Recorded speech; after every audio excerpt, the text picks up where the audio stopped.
꼭 알아야 할 어제의 뉴스.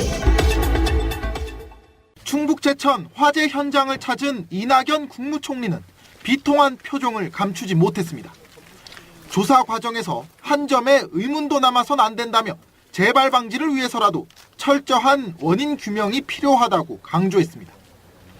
또 진압과 구조 과정에서 대응이 적절했는지도 따져봐야 한다고 말했습니다. 그것이 정부의 잘못이건 민간의 잘못이건 간에 잘못은 잘못대로 규명을 해서 책임을 물어야 할 것입니다. 다만 이 과정에서 일선 소방관들의 헌신이 평가절하되는 일은 없어야 한다며 상처받지 않도록 각별히 살펴줄 것을 주문했습니다. 원인조사나 문책과 별도로 현장에서 목숨을 걸고 진화와 구조를 위해 노력하시는 일선 소방관들의 헌신적인 노력에 대해서는 정당한 평가를 해야 한다고 생각을 합니다. 이 총리는 희생자 빈소를 찾아 조문하고 부상자들이 입원한 병원에 들러 위로를 전했습니다. 희생자 장의 절차에 최대한의 예를 갖출 것을 주문하고 유가족에게 도움을 줄 수 있는 방안도 강구하라고 지시했습니다. 검찰이 국정원 특수활동비를 상납받은 혐의를 받는 박근혜 전 대통령 조사를 위해 이번 주 구치소를 찾아갑니다. 검찰은 교정 당국과 협조해 서울구치소에 임시조사실을 마련하는 등 조사를 위한 실무 작업 준비에 들어간 걸로 알려졌습니다. 조사는 해당 수사를 담당하는 부장검사가 직접 맡을 예정입니다. 국정원 자금 유용 혐의를 비롯해 조사 대상이 적지 않고 박 전 대통령의 건강 상태 등을 고려할 때 조사는 몇 차례에 걸쳐 이루어질 가능성이 있습니다. 박 전 대통령에 대한 구치소 방문 조사는 지난 4월 검찰특별수사본부가 국정농단 사건으로 5차례 조사한 이후 처음 이루어지는 것으로 자신의 재판마저 보이콧한 박 전 대통령이 조사에 응할 가능성은 크지 않습니다. 하지만 이미 국정원 돈을 받아 전달한 안봉근, 이재만 전 비서관과 공범으로 적시됐고 당시 국정원장들이 청와대에 돈을 건넨 사실을 인정한 만큼 조사에 불응해도 추가 기소는 불가피할 전망입니다. 검찰은 최경환 의원에 이어 조윤선 전 정무수석 역시 국정원 돈을 받은 혐의로 구속영장을 청구했습니다. 특활비를 받았다는 자수서를 제출한 이원종 전 비서실장까지 조사를 끝내며 국정원 특활비 수사는 박 전 대통령 조사로 사실상 마무리될 전망입니다. 미국에선 농장에서 10년 넘게 키운 전나무를 밑동까지 잘라 크리스마스 트리로 세웁니다. 특히 한국 전나무로 불리는 구상나무는 인기가 높습니다. 보라, 빨강 등 다양한 색깔 열매에다 특색 있는 잎 모양이 매력적입니다. 미국이나 유럽산 전나무에 비해 크기가 작고 잎끝이 뾰족하지 않아 찔릴 염려가 적습니다. 장식을 얹기도 편합니다. 구상나무는 한라산과 지리산 등이 원산지로 전 세계에서 우리나라에만 자생하는 대표적인 한반도 고유식물입니다. 100여 년 전 제주도에 왔던 선교사들이 관상용으로 가져갔고 지금은 크리스마스 트리용 나무로 당당히 자리 잡은 겁니다. 그러나 정작 원산지인 국내에선 기후변화 탓에 대규모 고사 현상이 잇따르면서 구상나무 구경하기가 갈수록 어려워지고 있습니다. 이 한라산이나 지리산에서 그 고사를 한다고 그러거든요. 말라 죽어요. 자연적으로 죽는 거에 비해서 너무 많이 갑자기 죽으니까. 해외에선 품종 개량까지 활발하게 이루어지면서 원예용으로도 인기를 끌고 있지만 국내에선 고유종 생물 자원을 보존하기 위한 노력이 부족한 실정입니다. 방송 중간에 좋아요를 눌러주시면 새날팀들에게 큰 힘이 됩니다. 미리 감사합니다. 트위터가 진짜 언론입니다. 이제 국정원에 대한 이야기가 나오고 있는데 지금 이거를 주도하시는 분 중에 하나가 박주민 의원이에요. 그래서 지금 간첩 조작 사건에 있어서 핵심이었던 탈북하신 분들에 대한 법률을 지금 만들려고 하는 거거든요. 탈북인 합동신문시에 인권 침해 방지를 위한 법률 개정안 설명회가 열렸는데 여기에서 탈북 여성이 증언하기를 자기 아기가 죽었대요. 근데 국정원에서 그걸 덮어버렸다는 거야. 정말 충격이었어요. 네. 그러니까 그런 식의 것들이 인권 유린의 현장이 국정원에서 계속 벌어지고 있었다는 거잖아요. 이분들은 대한민국에 내려와서 사람 대접을 못 받는 경우가 많고 그러다 보니까 국정원이 또 자기들의 실적을 위해서 아예 간첩으로 조작해서 어떤 상황들을 만들어내고 그러니까 이게 어마어마한 집단이었다는 게 이런 걸로도 드러나지 않습니까? 간첩이 존재하지 않으면 국정원이 자신들이 스스로 존재할 가치가 없을 것 같은 느낌이 드니까 간첩이 있어야만 되는 거예요. 그러다 보니까 없는 간첩을 만들어내는 무리수가 생기는 거고요. 정보기관은요, 적국의 스파이를 잡는 게 우선이 아니에요. 정보기관의 주임무는요, 적국의 스파이가 우리나라 정보망이나 사람들한테 접근하는 것 자체를 차단시키는 게 첫 번째예요. 국가기밀이 누설되지 않게 차단하는 게 첫 번째지 그 스파이들을 잡는 거는 그 다음 문제예요. 그런데 이 국정원은 철학 자체가 그동안 간첩이 잡혀서 언론에 나와야만 본인들의 존재 의미가 있다고 생각을 했던 거예요. 그렇기 때문에 이런 무리수를 뒀고 그리고 이렇게 인권을 침해하는 이런 부분은 정말 이번에 법률 개정안이 잘 통과돼서 합동신문센터라고 얘기했던 그곳에서 벌어졌던 그런 그 만행들이 다시 벌어지지 않게 정말로 통일부가 주관을 해서 이 탈북민들에 대한 대한민국에 정착할 수 있는 올바른 그 가치관을 심어주는데 제대로 된 역할을 할 수 있기를 좀 바랍니다. 이 특별법에 그거 반드시 넣어야 되겠다. 운동을 좀 합시다. 국정원은 절대 마태지를 사지 못한다. 이 특별법을 넣어야 돼요. 조항을. 그다음 번개탄 2개는 절대 못 사게 해야 돼. 무조건 죽여버리니까. 제도로서의 민주주의가 흔들리고 구타는 일은 이제 없습니다. 민주주의가 밥이고 밥이 민주주의가 되어야 합니다. 근데 이게 지금 인권의 문제가 살인이잖아요, 살인. 네. 살인 방조. 저는 이게 제가 그 박근혜 정부 시절에 안행이 앞에서 1인 시위를 하고 있는데 탈북자 여성이 와서 1인 시위를 하고 있었어요.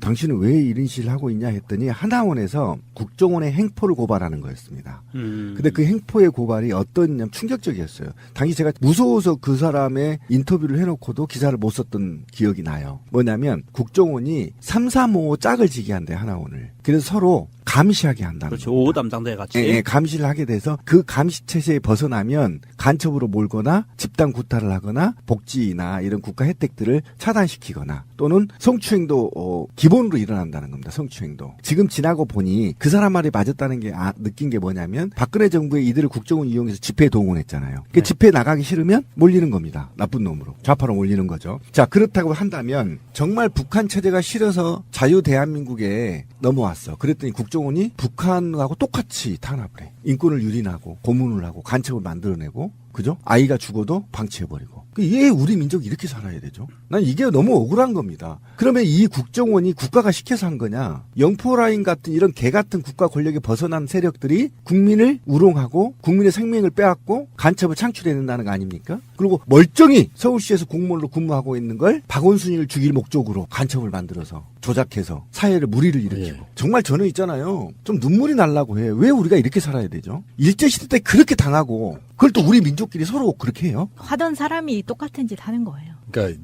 정말 화가 납니다. 그러니까 저는 이 관점으로 봐야 돼요. 합동신문센터에 왔다는 거니까 탈북이 대부분 요즘은 중국을 통해서 오잖아요. 그렇죠. 그래서 이제 탈북이라고 해서 이 사람들을 국정원의 합신센터로 데리고 가는데 사실은 이렇게 생각해봐야 됩니다. 예전에 박정희 때가 아니에요. 일반인이 북한의 간첩으로 내려와서 할 수 있는 게 사실 없어요. 왜냐하면 대부분 다 공개되어 있기 때문에 예전에 왜 무인기가 청와대 주변을 촬영했다 그러는데 구글보다 못해. 우리는 보려면 다 볼 수 있단 말이에요. 그렇죠, 그렇죠. 근데 합심센터는 이게 사실 어떻게 보면 불필요한 조직에 가까워요. 하나원만 있으면 돼요. 갱생할 수 있게만 도와주면 되는데 최대 합심센터에서 6개월 동안 너 이 새끼 이상하다. 북한에서 뭐 했니? 막 물어보다가 너 감첩에 혐의가 있네 그러면은 딜을 한다는 거야. 국정원 쪽이. 너 10년 살게 할 거 3년만 살게 해줄게? 자수해. 이런 식으로 이렇게 뭔가를 변형시키는 거죠. 그래서 와, 또 우리는 간첩 하나 잡았다. 자발적으로 들어온 사람들을 간첩으로 몰아가지고 자기들의 존재의 가치를 계속해서 만들었던 사람들이기 때문에 지금 국정원이 욕을 먹는 그 지점에 간첩이 있으면 잡아야겠죠, 당연히. 근데 그 간첩이 실제로 북한이 간첩 내려보내서 얻는 실익이 없다니까요? 뭘 일반인인데.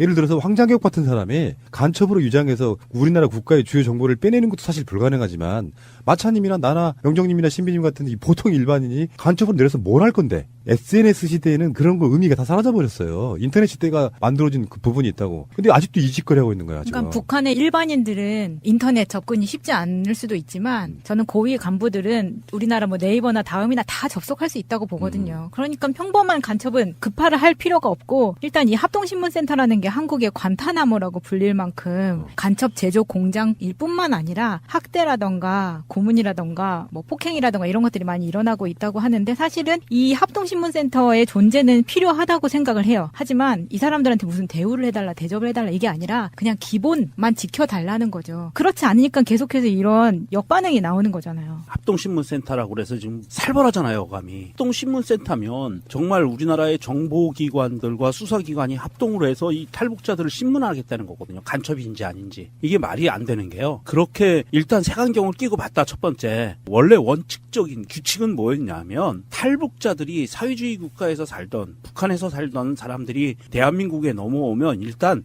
돈을 벌고 돈을 써야 되고 사회에 적응해서 직장도 다녀야 되고 마트에 가서 물건도 사야 되고 택시 타고 버스 타고 지하철 타고 이런 부분들을 교육하기 위한 기관이에요. 대한민국 사회에 이 사회에 적응시키기 위해서 훈련시키는 것을 목표로 했던 기관인데 이게 어느 날인가 변절돼서 간첩을 만들어내는 공장으로 만들어져 버렸다는 거죠. 이게 다시 원위치가 돼서 물론 그 원칙이 지켜지지는 않았었어요. 한 번도. 그런데 앞으로라도 이제는 북한에서 오는 탈북민들 또는 외국에서 오는 난민들 이 사람들에 대해서 제대로 대한민국에서 정착해서 살 수 있는 교육기관으로서 탈바꿈하기를 정말 진심으로 바라봅니다. 그러니까 아까 누가 얘기했잖아요. 이 부분을 국정원에 맡길 게 아니라 통일부로. 예, 지금 박주민 의원이 발의하는 내용들이 합동신문센터라고 불려졌던 이 기관을 관리하고 감독하는 기관이 국정원이 아닌 통일부로 넘기자라는 이야기거든요. 이거 굉장히 바람직한 이야기예요. 사실은 대한민국 현재에서 탈북민들이 대한민국에서 살고 정착하고 있는 것을 표면적으로 관리하는 것은 현재까지도 과거에도 그랬고 통일부예요. 일단 동의하고요. 일단 국정원은 이 사건과 일단 불거진 아이 죽어서 방치한 사건과 관련한 담당자까지 전원 다 옷벗게 해야 되고요. 이거에 대해서 공개적인 사과가 있어야 된다고 생각합니다. 국정원 측에. 사과가 있어야 되고 그리고 분명히 말씀드리지만 국정원은 어찌 고쳐서 쓸 조직이 아닙니다. 완전히 해체한 다음에 새로운 그룹과 룰을 만들어서 거기에 집어넣는 게 맞습니다. 지금 이들은 과거에 고문기술자들을 다 기술들을 갖고 있고요. 그다음에 일제시대 때와 군사 독재시대 때 자국민들을 탄압한 그 DNA가 국정원에 숨어 있단 말이에요. 언제든지 그 DNA는 정권이 바뀌면 다시 살아날 수 있기 때문에 완전히 해체하고 새로운 그릇에 담아야 된다는 게 대원칙. 자, 알겠고요. 잠시 후에 뵙겠습니다. 계속되는 북한 관련하는 건데 이제 언론에서 이런 얘기가 나왔어요. 근데 상당히 공감이 좀 되는 부분이 있더라고요. 북한이 화성 15 재진입 성공 시에, 그러니까 미국으로 멀리 날려보내는 기술이죠. 그렇죠. 성공 시에 핵의 완성으로 보고 거기에 대해서 이제부터는 미국과 본격적으로 협상할 가능성이 있다. 뭐 이런 식의 보도가 나왔어요. 사실 이것은 북한이 갖고 있는 핵무력 완성에 대한 시나리오예요. 그래서 그 재진입 기술, 재돌입 기술이라고 하는데 대기권을 돌입하기 위해서 ICBM이 공기 저항에 의한 고열 이것을 견뎌내야 되거든요. 견뎌내서 목표하는 지점에 정확하게 떨어뜨릴 수 있는 그러한 기술을 확보하는 거는 100% 완성했다는 거예요. ICBM 기술을. 북한이 주장하고 있는 것은 그것이 완성됐을 때 핵무력이 완성된다는 거고요. 다른 나라도 다 마찬가지로 그것을 인정해요. 그것이 기술이 완성이 돼야만 ICBM이 완성된다라고 인정을 하고 있고 어찌됐든 이 부분에 대해서는 북한의 입장은 명확해요.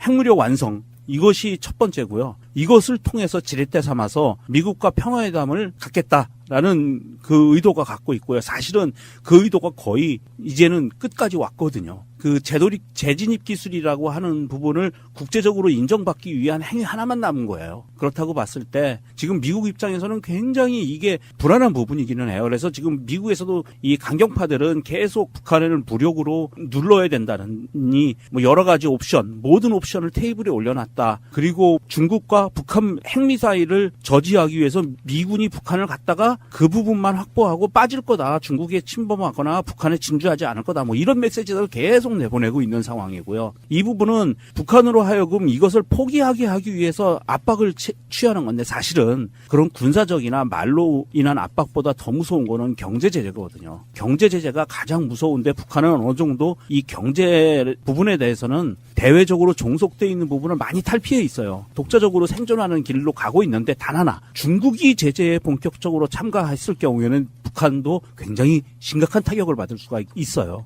그래서 지금 현재의 모양새는 중국이 미국과 같이 경제 제재에 동참하고 있는 그런 모양새로 점점 가고 있고 만약에 이 상황에서 북한이 다시 한번 ICBM이나 핵을 실험을 한다고 했을 때는 중국이 본격적으로 제재가 들어갈 수가 있어요. 그렇게 됐을 경우에는 북한이 사실은 감당하기 힘들거든요. 그래서 제가 봤을 때는 북한은 다시 한번 그거를 가까운 시간 내에 특히 이 평창올림픽 기간까지는 무모하게 핵이나 미사일을 발사하는 실험을 하기는 어렵다고 봐요. 그 기간이 한참 지나고 나서 키리졸브도 연기되고 해서 4월, 5월 이후가 된다면 할 수도 있는데 그때가 되기 전에 문재인 대통령이 주장하고 천명했듯이 그 이전에 대화의 자리가 만들어지면 사실은 거기까지 갈 이유가 없다는 거죠. 어쨌든 지난달 29일 날 ICBM 화성 15호를 발사를 성공했다고 우리는 북한 말을 믿어야 돼요. 일단은. 어쩔 수 없어요. 예. 네, 북한이 성공했다고 그러고 지금까지 오늘 현재까지 계속 축하 분위기입니다. 북한은. 근데 왜 북한이 화성 15호 성공을 선언하고 그리고 북한 온 나라가 다 축제 분위기일까요? 저 이거 질문을 던지고 싶어요. 이제 외국에 특히 이제 그 외국이라고 얘기하기는 그렇고 북한 인민의 입장에서 보면 미 제국주의로부터 위협을 받지 않을 수 있다 이제는. 그렇죠. 핵강국 이 핵강국을 이미 선언했고요. 선언한 거나 마찬가지입니다. 이제 국제적 선언만 남아 있고요. 그러면 지금 북한이 이 핵강국을 선언한 이후에 무엇을 원하냐면 경제강국입니다. 또 이 차례. 그러면 이제 더 이상 북한에서 국방비를 혁명적으로 줄이겠다는 거예요, 지금. 그리고 혁명적으로 줄이고 그 국방비를 경제 발전에 투입해서 남한을 20년 안에 따라잡을 수 있다고 공언하고 있는 겁니다. 그죠? 그러면 우리가 제재를 한다고 해서 이 중국하고 북한은 굶어 본 사람들이에요, 수년간. 굶어 죽어본 사람들이에요. 중국의 문화혁명 실패한 몇백만이 굶어 죽었어요. 북한 천리마 운동에서 몇십만 명 굶어 죽었어요. 아무리 폐쇄해도 그 나라 망하지 않습니다. 분명히 말하지만. 그러면 이제는 국제사회로 끌어들이기 위해서는 미국도 트럼프도 지금 한 템포 낮췄어요. 대화하자는 거잖아요. 조건 없는 대화. 너무 파격적이어서 어찌 된 거죠? 트럼프가 약간은 시비를 걸었지만 어쨌든 조건 없는 대화 시작하자는 겁니다. 그러면 지금 미국 입장에서도 한국 입장에서도 중국 입장에서도 러시아는 좀 다릅니다만 중국과 북한이 경제강국 내세우고 있단 말이에요. 국방비 안 쓰겠다는 겁니다.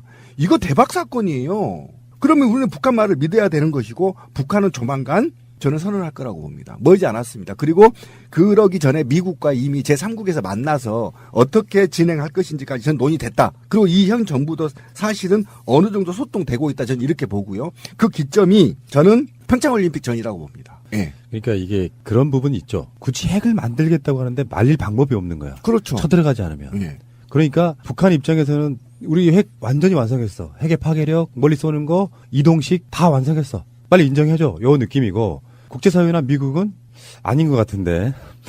이게 아직은 부족해. 이게 좀 이상한 프레임이긴 해. 선례를 남기면 안 된단 말이에요. 각종 나라들이 핵무기를 개발해가지고 뭐 이렇게 저렇게 하다가 결국은 핵무기 존재를 인정해주는 척하면서 뭔가 협상을 하게 되는 선례를 안 남기려고 미국 입장에서는 그냥 개무시로 가는, 그러면서 계속 욕을 해야 되는, 세계 평화가 뭔지 알아 이 새끼야 막 해야 되지만 만드는 건 방법이 없어요. 쳐들어가지 않는 건 방법이 없는 거야. 근데 사실은 완고하게 남한이 버티고 있기 때문에 전쟁을 함부로 못 하는 거예요. 근데 미국의 일부 매파들이 저 그냥 쑥대만 만들어 버리고 그냥 핵무기 탈취해 옵시다 이렇게 해도 문재인 대통령이 지금 한반도의 운전자로서 못 들어와, 너는 못 타, 너는 탈 수 있어, 뭐 이런 식의 조절을 하고 있는 거라고 보면 어찌 됐건 간에 아까 평창도 이야기하셨지만 진짜로 하늘이 덮고 있다니까. 평창이라고 하는 정말 좋은 소재가 있어요. 그러니까 이게 핵무기로 국제 제재가 엄청 막 널려 있는 상황에서 북한이 못 이기는 척 평창 올림픽 참가하게만 해줘도 사실은 북한이 평창 올림픽 참가할게라는 말은 뒤집어 생각해 보면 핵무기를 만든 나라로서 너는 국제 행사에 참여할 자격이 없어라고 막아버리면 더 큰 문제인 거예요. 그렇죠. 그러니까 남한이 있음으로 해서 북한에 어느 정도 숨쉴 공간이 만들어지는 측면이 있거든요. 아주 진화할 거예요. 만들어 놓은 핵을 없애는 건 사실상 정말 오랜 시간이 걸리겠지만 이게 전쟁용으로 쓰지 않겠다는 확답 이런 것만 좀 있다고 하면 일단 북한과 미국이 평화협정 맺고 남반도 거기에 뭐 상관 어떤 것들 하겠죠. 남북 군사회담도 하고 그러면서 문재인 대통령 임기 내에는 뭔가 평화적 분위기를 만들어내야 되는데 이게 이제 막 옆에서 흔들어대는 놈 홍준표만 해도 일본 가가지고 뭐 전술핵 이런 거 도입해야 된다고 이런 개소리 하고 있고 그래서 굉장히 어지럽긴 한데요. 지금 제가 보는 관점에서는 시대적 흐름, 어떤 역사성은 결국은 그 방향으로 갈 수밖에 없어요. 그러니까 자꾸 애가 탈 필요가 없어. 그들이 핵무기를 우리한테 쏘지 않는다는 건 명백한 사실이니까요. 그 북한이 근래에 들어서 갖고 있었던 내부의 노선이 있습니다. 그게 명확하게 우리가 알아야 될 게 있습니다. 왜 이렇게 푸나님이 걱정하지 말아야 된다는 이런 이야기를 하냐면 북한은 철저하게 핵 경제 병진 노선이라는 걸 걷고 있어요. 핵무기를 완성을 해서 그동안 재래식 무기에 쏟아부었던 돈을 경제 살리기로 돌린다. 이게 핵 경제 병진 노선이거든요. 그런데 핵무기가 완성이 되는데 딜레마에 빠졌어요, 북한은. 핵무기를 완성을 하고 나니까 한국과 미국이 공조가 더 튼튼해지면서 한국의 군사력이 재래식 군사력이 월등히 높아지고 있어요, 현재. 그랬을 경우에 북한의 딜레마는 뭐냐면 핵하고 상관없이 재래식 무기에 또 투자를 해야 되는 딜레마가 빠진 거예요. 그러면 경제에 돌아갈 돈이 그만큼 부족해지는 거고 병진 노선을 포기해야 되는 그런 치명적인 결과가 와요. 이 사회주의 국가에서 국가의 기본 노선 자체를 포기한다는 거는 자기의 정치 생명을 포기하는 거거든요. 그런다고 봤을 때 북한에서는 지금 굉장히 큰 딜레마에 빠져 있어요. 지금 이 상태대로 계속 강공을 펼쳐나가면 자기들이 원하고 있는 핵경제 병진 노선을 포기해야 되는 상황이 올 수도 있는 급박한 상황이 왔고요. 거기에 지금 중국이 한 발을 얹었고 그랬기 때문에 북한 입장에서는 이제는 그 딜레마에서 벗어나는 길은 우리는 핵무기를 갖고 있어라고 하면서 고개 숙이지 않는 회담을 나가겠다라는 명분이 필요한 거거든요. 알겠습니다. 좋은 말씀들 감사하고요.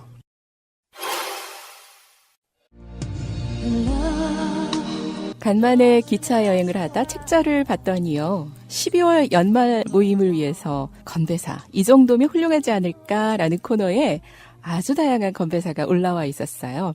애교가 통하는 김사원, 여기저기 여러분의 기쁨이 저의 기쁨입니다. 사이다. 사랑을 이 술잔에 담아 다 함께 원샷.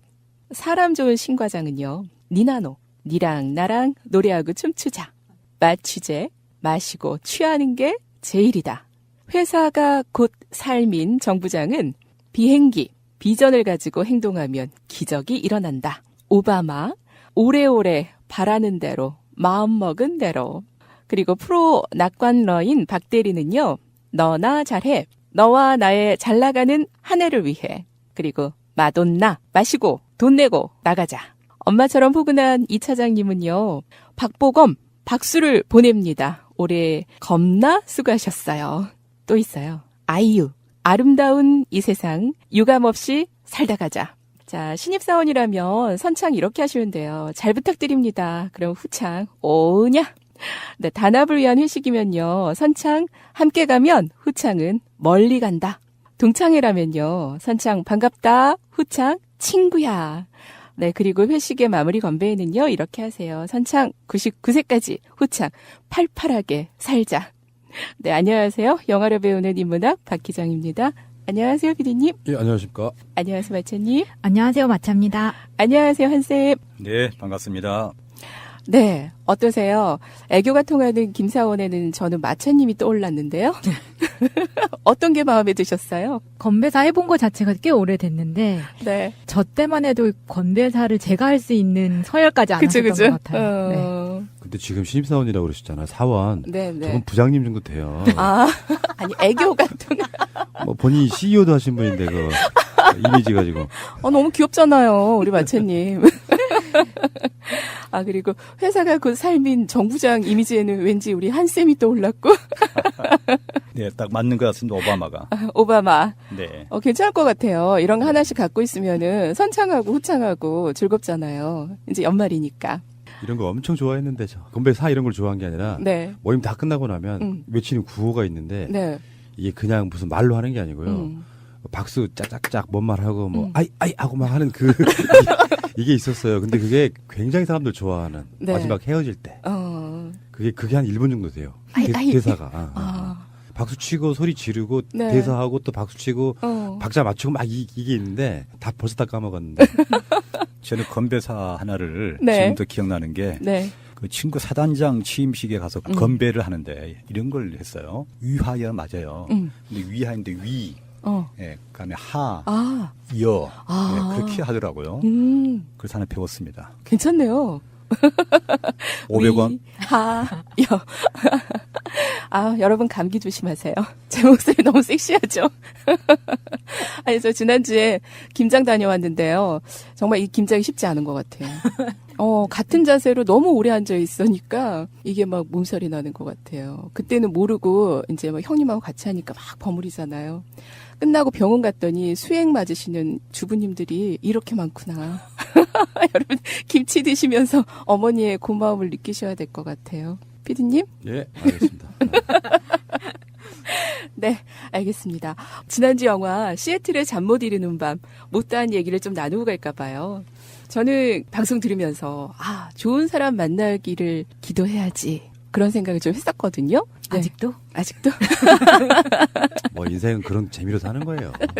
꿈을 잃어버린 사람은 어떻게 젊다 할 수 있겠습니까? 80까지도 90까지도 그런 꿈은 있어야죠. 저는 말을 하고 싶으나 후환이 들어와서 말 못하겠습니다.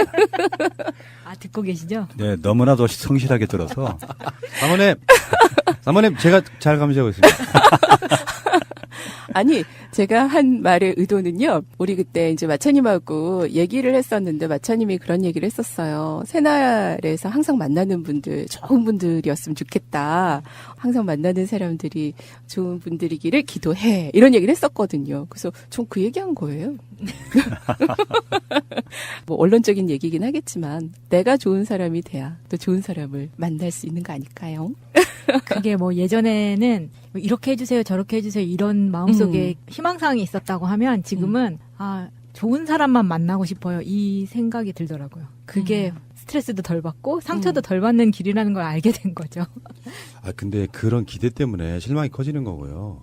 어느 정도 나이 선에 올라오면 다른 걸 떠나서 어떤 그 철학 사유의 결과물로 나한테 인생에서 안 좋은 것도 내 거라는 인식이 생기면 그렇게 스트레스 안 받아요. 예를 들어서 이제 가끔씩 주위에서 그런 거 보는데 별일도 아닌데 깜짝깜짝 놀라는 걸 제가 싫어한다는 이야기를 방송 몇 번 한 적이 있거든요. 일어날 수 있는 일들이에요. 평소 살다 보면. 그러면 이런 일이 또 일어났구나라고 인식하면 되는데 자꾸 좋은 것만 받아들이려고 하니까 자기 인생에 있어서 그게 융합이 안 되는 거예요. 삶이 좀 힘들어지고. 받아들이십시오. 그건 팔자야. 어쩔 수 없는 거예요. 그래서 힘들구나. 네.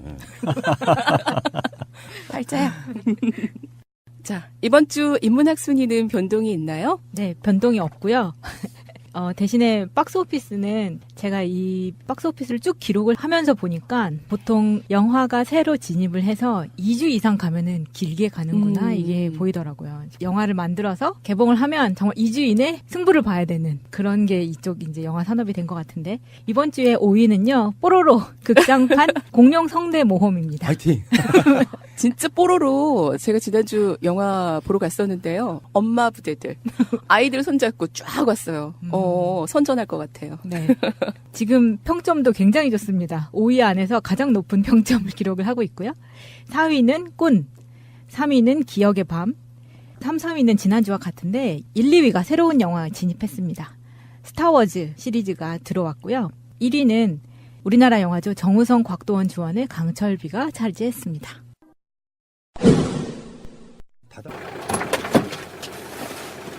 라면 먹을래요?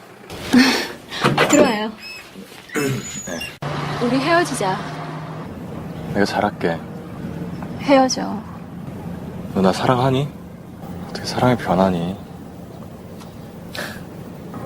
헤어지자. 네, 영화로 배우는 인문학 영인아가 선택한 20번째 영화는요. 허진호 감독의 봄날은 간다입니다. 줄거리 함께 하시죠. 지방방송국 아나운서 겸 PD인 은수, 이영애는 음향 엔지니어 상우, 유지태와 소리 채집 여행을 시작하면서 가까워집니다. 은수의 집에 바래다준 상우에게 은수는 라면 먹을래요? 에 이어서 자고 갈래요? 까지 말하죠.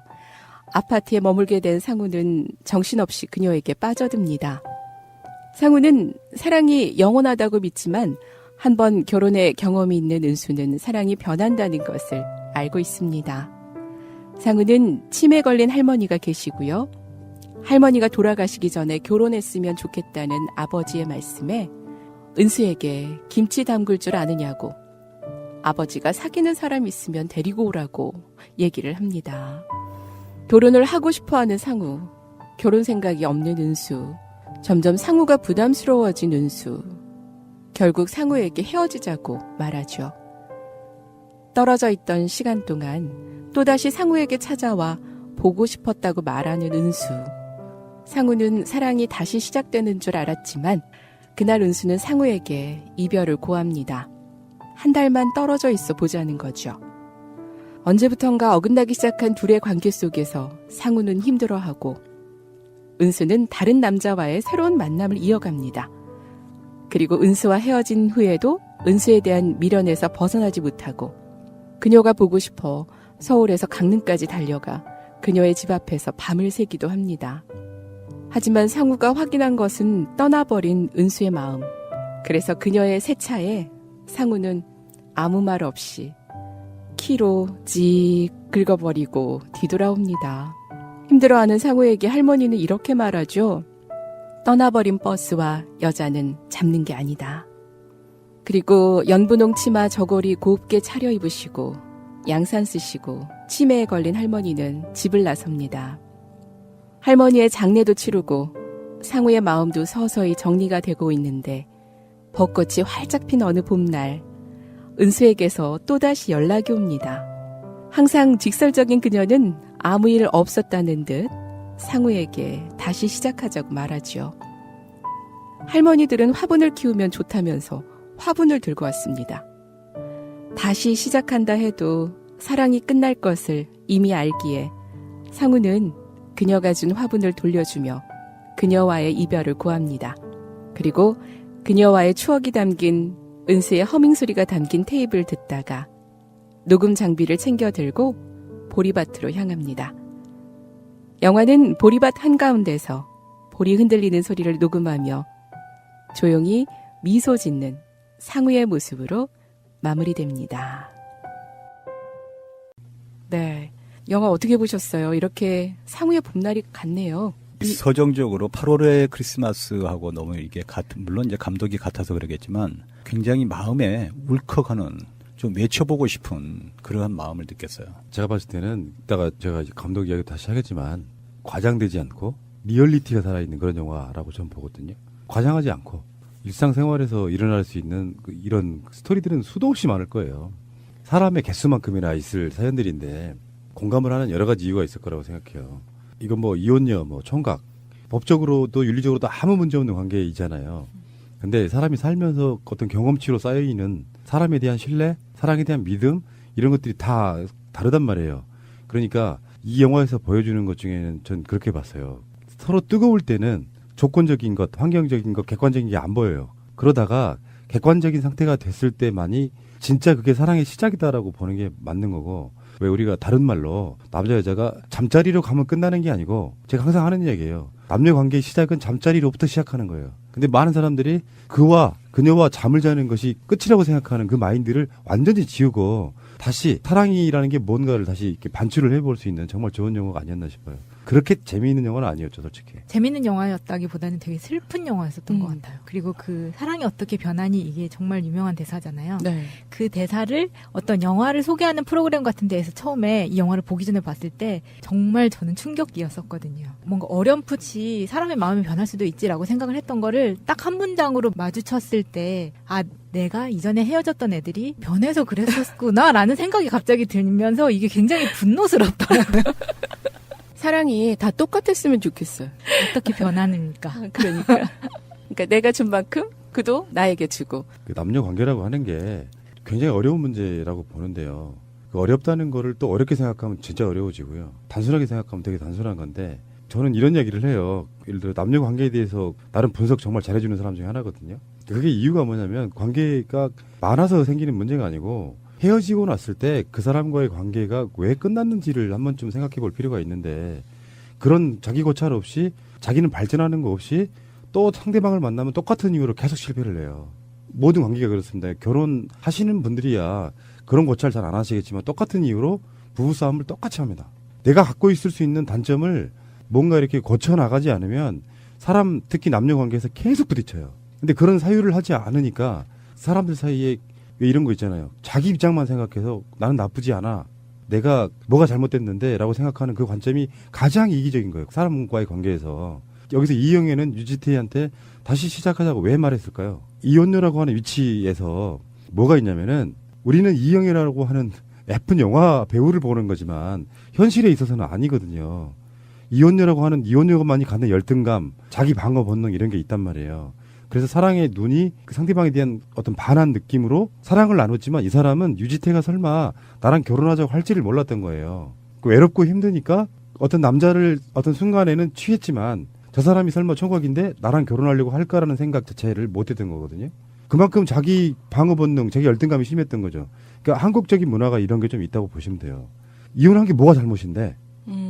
그런 관점으로 남자 대 여자도 어떤 그 동등한 관계로 사랑을 나누게 되면 결혼할 수도 있는 거죠.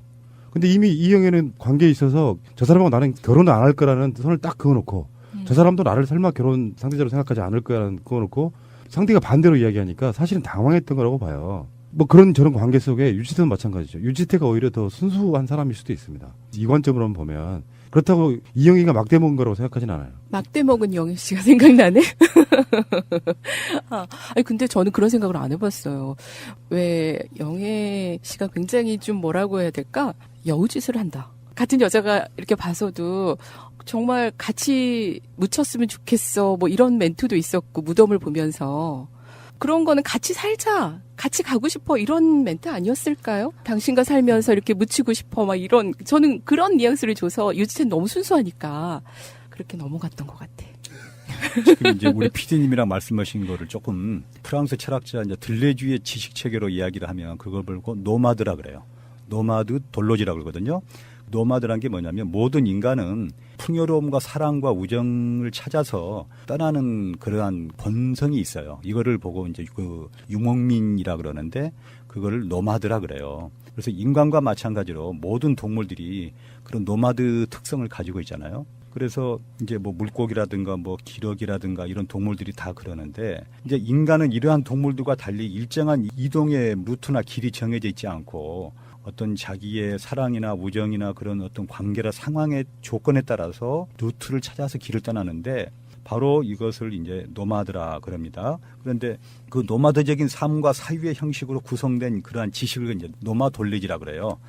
그래서 각각의 삶과 사랑과 이제 생성적 측면을 최우선적으로 사유하는 것이 오늘날의 바로 노마드 지식인들이 사유하는 노마돌리지라 그럽니다. 그래서 이제 현재와 같이 지금 이영애처럼 어떤 고도의 산업 문명 속에서도 우리가 우리의 삶과 사랑을 노마돌로지가 지나고 있는 삶의 생명성으로 사유해만 하는 것.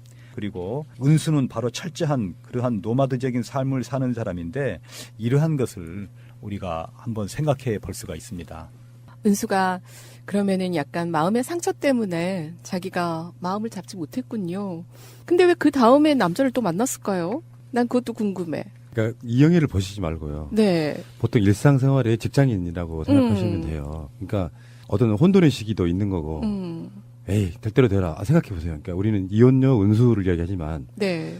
저는 가끔씩 그런 생각을 하거든요. 세상에서 가장 다루기 힘든 여자가 이혼녀예요. 자기 보호 본능이 강하고 열등감이 많으면 상대방의 말을 다 진실로 안 들어요. 그러니까 그 표현들을 마음이 좋은 남자를 만났기 때문에 본인 자체가 다른 식으로 표현했겠지만 대우해주지 않고 존중해주지 않는 남자를 만났다 그러면 거의 엄청 폭력적이었을 수도 있어요. 걔 쌍욕에다가. 그러니까 이런 관점 속에서 보면 일종의 사람의 관계는 제가 생각했을 땐 그래요. 저 사람 결론적으로 그런 경우 있잖아요. 남자한테 여자가 너나 갖고 놀았던 거니라고 표현하는 거 잘못된 표현이죠. 네. 물론 그런 사람도 있을 수도 있겠지만 결과만 놓고 얘기하면 안 되고 남녀 관계는 그 이혼녀든 뭐 총각이든 간에 서로가 서로에게 계속 묻는 과정이에요. 너 나 얼만큼 사랑하니라고 묻는 맞아요. 과정이라고. 네. 근데 그런 부분 있잖아요. 왜 라면 먹고 가려면 누구가 봐도 이건 유혹한 거잖아. 근데 남자는 또 반대로 생각할 수도 있어요. 그러니까 보통 성폭력 사건이 났을 때 왜 그런 논란들이 엄청 많잖아요. 카톡 막 보여주고 그러면서 왜 그때 그런 이야기를 했는데? 예를 들어서 이 라면 먹고 갈래요가 우리는 코미디로 다루면서 여자가 남자를 유혹하는 용어로 썼다고 하지만 난 단순하게 라면만 먹고 가라고 했다. 라고 말할 수 있는 관계도 엄청 많기 때문에 남자는 돌다리 두들겨 보듯이 계속 건너는 거예요. 이게 진짜로 저 말이 무슨 말일까? 낚으시는 거지? 아니야. 이거 진짜 저 사람은 라면만 먹고 가라고 한 걸 수도 있어 라고 생각을 할 수가 있단 말이에요. 이 관점들을 계속해서 두들겨 보고 가면서도 그런 거 있잖아요. 영화에도 그런 비슷한 장면들이 나오는데 한번 서로 간에 이렇게 잠자리를 했다. 잠자리라는 표현이 좀 믿기긴 좀 이상. 서로 간에 어떤 그 성적인 관계를 했다. 그러면 어떤 감정이 생길 것 같습니까? 그 둘 사이에? 좀 더 가까워지는 듯한? 아니죠. 그보다 하나가 더 있죠. 그래요? 그러니까 가장 중요한 것 중에 하나의 행사를 어떤 의례적인 걸 치르신 거잖아요. 네. 그러면 서로에게 느낌이 제일 중요한 거죠. 내가 저 여자한테, 저 남자가 나한테 네. 서로가 마음에 들었을 하는 부분이 생각날 거 아니에요. 그러면서 하나씩 건너기 시작하는 거예요. 아니 그런 걸 수 있잖아요. 왜 우리가 동거를 막 권하고 그럴 때 잠자리도 안 해보고 어떻게 결혼을 해. 결혼 딱 했는데 서로 간에 잠자리가 안 맞으면 어떻게 이와 똑같은 것처럼 하나씩 건너는 과정이라고 저는 보는데 확실히 남녀 간에 있어가지고 열정이 식는다는 건 여기서부터가 사랑의 시작이에요. 그러니까 성적으로 서로 끌려서 뭔가 이성적으로 끌리는 거 있잖아요. 이성적으로 끌려서 예쁘고 사랑스럽고 섹시하니까 막 안고 뒹굴고 잠자리를 갖고 나서 거기까지는 사랑이 아니다고 보는 거예요. 제 입장은. 거기까지는 그냥 욕구에 가깝고요. 나중에 그 후에 그런 것들이 다 이루어진 뒤에서야 진짜로 한 사람을 알아가는 과정이에요. 근데 그 과정들을 사람들은 너무 쉽게 생각한다는 거죠. 그러니까 보면 이런 것 같아요. 그 은수는 이제 이혼까지 했고 어떤 인생의 좀 진면목을 좀 알았잖아요. 그래서 라면 먹고 가려 그러면 라면은 우리의 주식이 아니잖아요. 어쩌다 먹는 그러한 음식이잖아요. 그래서 상호를 생각할 때 간식 정도로 가볍게 생각을 했어요. 그런데 그 과정에서 너무 상호의 어떤 순수한 면을 발견하게 된 거예요. 그러면서 그 은수가 자기가 지금까지 생각하지 못했던 또 다른 매력을 발견하게 돼서 이제 같이 사귀게 됐는데 그 순수하게 발견했던 매력이 이 사람하고 나하고는 정서적으로 같이 갈 만한 상대는 아니다라고 저는 판단을 했던 것 같아요. 갈 만한 상대였으면 삼겹살 먹고 가라고 했을까요? 이제 그거는 이제 분석하기 나름일 텐데 라면이 정말 좋은 음식이에요. 어떻게 보면 이런 내가 라면으로 보이니? 막 이러잖아. 보통 우리 한쌤 말이 너무 공감하는 게요. 그만큼 이렇게 표현이 난 너 사랑해라는 표현 하기 쉽지 않거든요. 왜 쉽지 않냐면 난 너 싫어라는 답 돌아오는 게 두려워서라도 계속 조심스럽게 간접적으로 찔러보잖아요. 라면 먹고 갈래도 마찬가지 같은 것 같아요.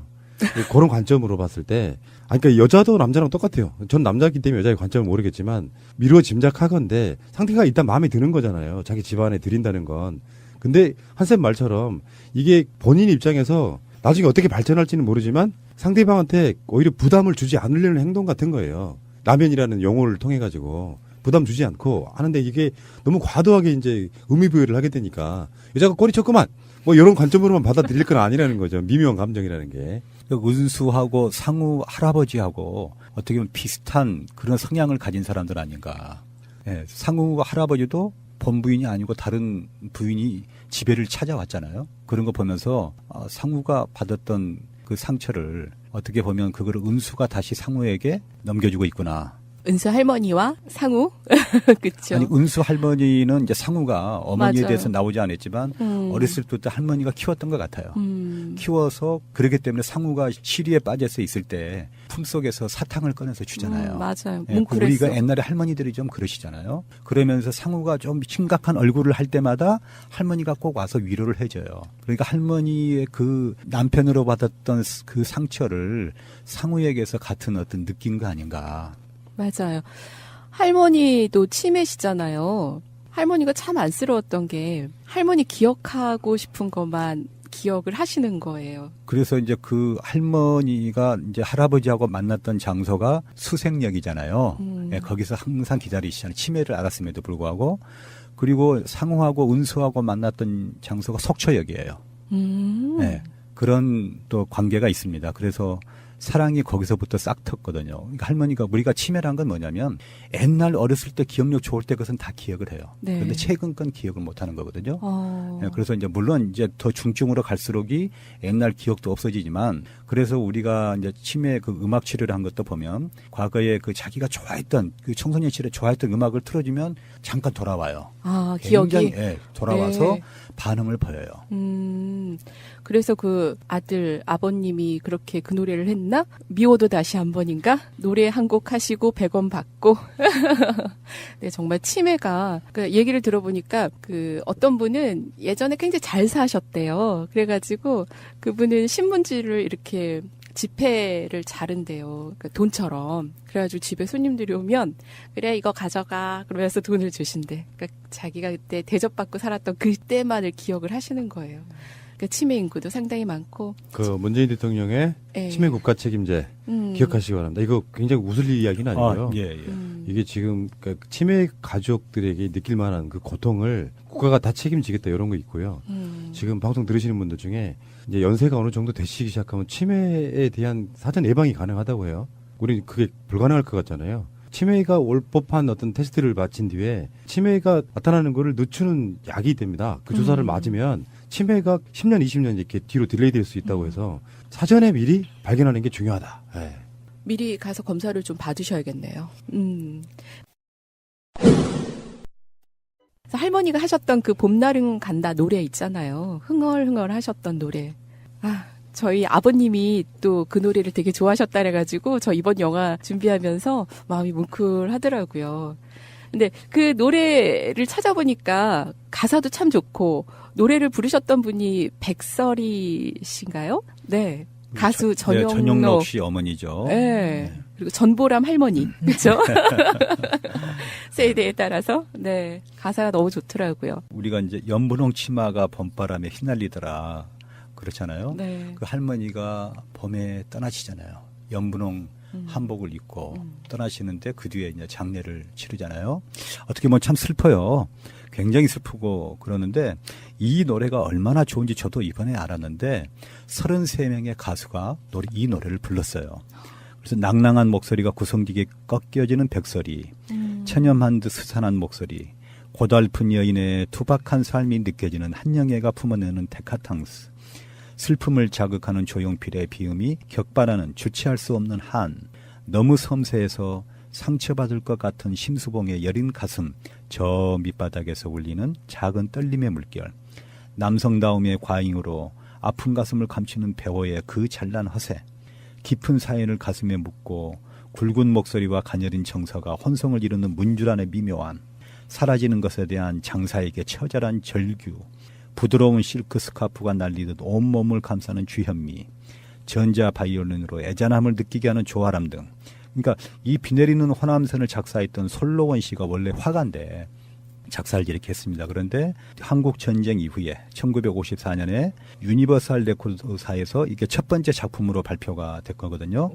그런데 이게 백설이 씨가 첫 데뷔곡이에요. 원래 이제 3절 가사로 만들어졌으나 녹음 시간이 많지 않아서 초판에는 1절과 3절만 같이 그 수록이 돼 있었고요. 6.25 전쟁 때 피난사리에서 부산 용두산 판잣집에서 어머니 사진을 이 솔롱원 씨가 걸어놨답니다. 그런데 그 연분홍 치마에 흰 저고리 입고 수줍게 웃는 사진인데 그 판자촌이 불났어요. 그래서 그 사진이 없어졌답니다. 그래서 그 황망한 마음을 이 솔로원 씨가 이제 가사로 쓴 거죠. 그래서 봄날은 간다는 우리가 얼마나 그립고 슬픕니까? 또 김영랑의 모란이 피기까지는 그 시가 있잖아요. 보면 찬란한 슬픔의 봄을 봄날은 간다에서 나오는 것 같습니다. 그 혹시 이거 아세요? 우리 김영랑 시인 아시나요? 예, 김영란 시인이 강진이에요. 근데 이 강진인데 김영란 시인하고 그 세계적인 무용가, 북한의 무용가 최승희 씨라고 아세요? 네. 네, 최승희 씨하고 사랑을 했어요. 네, 사랑을 했는데 최승희 씨는 홍천이 집이에요. 고향이에요. 근데 동경에서 김영란 씨가 유학을 할 때 만나서 둘이 사랑을 했는데 그 김영란 씨가 건강이 안 좋아서 귀국을 했어요. 그래서 강진에서 이제 병 간호를 이렇게 하고 있는데 어느 날 며칠 동안 방 안에서 누워서만 있다가 밖에를 나왔는데 봄이어서 나왔는데 너무나도 아름다운 꽃이 피었는데 모란이 핀 거예요. 근데 그것을 보고 최승희가 생각이 난 거예요. 그래서 그 모란이 피기까지는 최승희를 생각하고 쓴 거거든요. 그런데 이제 최승희 씨가 일본에서 돌아와서 김영란 그 생가를 갔어요. 갔는데 김영란 씨는 그때 집안이 좀 양반 집안이고 최승희 씨 집안은 좀 그런 집안이어서 결혼을 반대해서 울면서 갔다는 그게 실화입니다. 그러네요. 모란이 피기까지는 나는 아직 기다리고 있을 테요. 찬란한 슬픔의 봄을. 저는 아직까지 그 시를 암기하고 있습니다. 옛날에 그 우리 중고등학교 때인가요? 그 시험 볼 때 맨날 보면 그 시험 문제 나와서. 맞아요. 교과서에도 나오는 시죠. 네. 그 대숲 소리, 대숲에 가서 소리를 체록하잖아요. 그러니까 이 영화 자체가 굉장히 화면도 너무 예뻤던 것 같아요. 대숲. 그 대숲에 살던 분이 그 아주머니가 그런 말씀하시잖아요. 겨울에 바람에 그 대숲이 서로 부딪히는 소리를 들으면 마음이 스산하니 그런 걸 제가 어렸을 때 느꼈거든요. 우리 집 바로 뒤에가 대숲이 있었어요. 우리 집도요. 담양이세요? 네, 아니 담양 아니래도 광주인데. 네. 그게 대나무가 특성 때문에 그래요. 잎사귀 있잖아요. 네. ip사귀가 굉장히 딱딱하고 날카롭잖아요. 그러니까 다른 나무 잎사귀들에 비해서 좀 세고 또 밀집되어 있기 때문에 따닥따닥하는 소리가 이게 멀리서 들으면 마치 다른 숲에 비해서 소음이 좀 센 거죠. 그러니까 바람이 불 때 나는 소리가. 대나무 숲 한 번도 안 들어가 보셨죠, 여러분들은? 영화에서만 봤어요. 네. 왜 이렇게 무술, 무협지 뭐 이런 데서 나타나는. 전남 담양의 중록원에 가시면 네. 그야말로 아주 장관을 이루는 대나무 숲을 볼 수가 있어요. 대나무는 중간에 많이 안 잘라주면요. 네. 나중에 들어가지도 못할 정도로 빽빽히 자라요. 빽빽히. 우리 어렸을 때 대나무 숲에 살았어요. 아예. 그러니까 친구들 꼬맹이들 불러가지고 이렇게 거기 아지트처럼 대나무 사이에 집도 짓고 막 그러면서 대나무에 대해서는 제가 좀 압니다. 저희 아파트 단지에도 그 산책로에 대나무 심어놨잖아요. 근데 이제 자라기도 전에 그 죽순인데 올라오면은 어르신들이 이렇게 잘라가나 봐요. 자르지 마세요. 이렇게 써놨던데. 쏴 하는 소리. 그러니까 그 정도 그 사는 소리 들으려면은 혹시 엄청 잘해야 그 PD님 되는데. 대통술 잡숴보셨어요? 당연히 먹어봤죠. 아 그러셨어요? 이 동네도 그거 파는 집 있어요 지금도. 대통술 이만한 큰 거요. 네. 아 그래요? 네. 우리 어렸을 때는요 그 대나무를 가지고 스키도 만들고 그랬어요. 썰매 밑에도 대나무를 밑에 받쳐가지고 미끄러지게끔 하고 그걸로 별걸 다 해먹었었죠. 근데 여기서 나오는 상우가 그 음향 엔지니어 이거잖아요. 네. 소리가 주는 그 효과라는 게 실제로 왜 이 사람은 방송이나 이런 데서 사용하는 그 소리를 채집해야 되는 기술자고 은수는 PD잖아요. 네. 근데 이 관점에서 봤을 때 사실은 왜 우리가 그 음향 소리를 전문적으로 내는 사람들 TV에 가끔씩 먼저 나오는 적 있죠. 막 어떤 소리는 어떻게 낸다. 네. 뭐 말소리 뭔 소리 이런 거 소리 내는 거 네. 있잖아요. 근데 소리가 주는 그 효과라는 게 제가 이 라디오 팟캐스트의 PD를 하다 보면 느끼는 거예요. 눈으로 보이는 것보다 소리가 훨씬 더 정확해요. 서로 꽂히는 게 훨씬 더 얼굴 봤을 때는 몰랐던 거.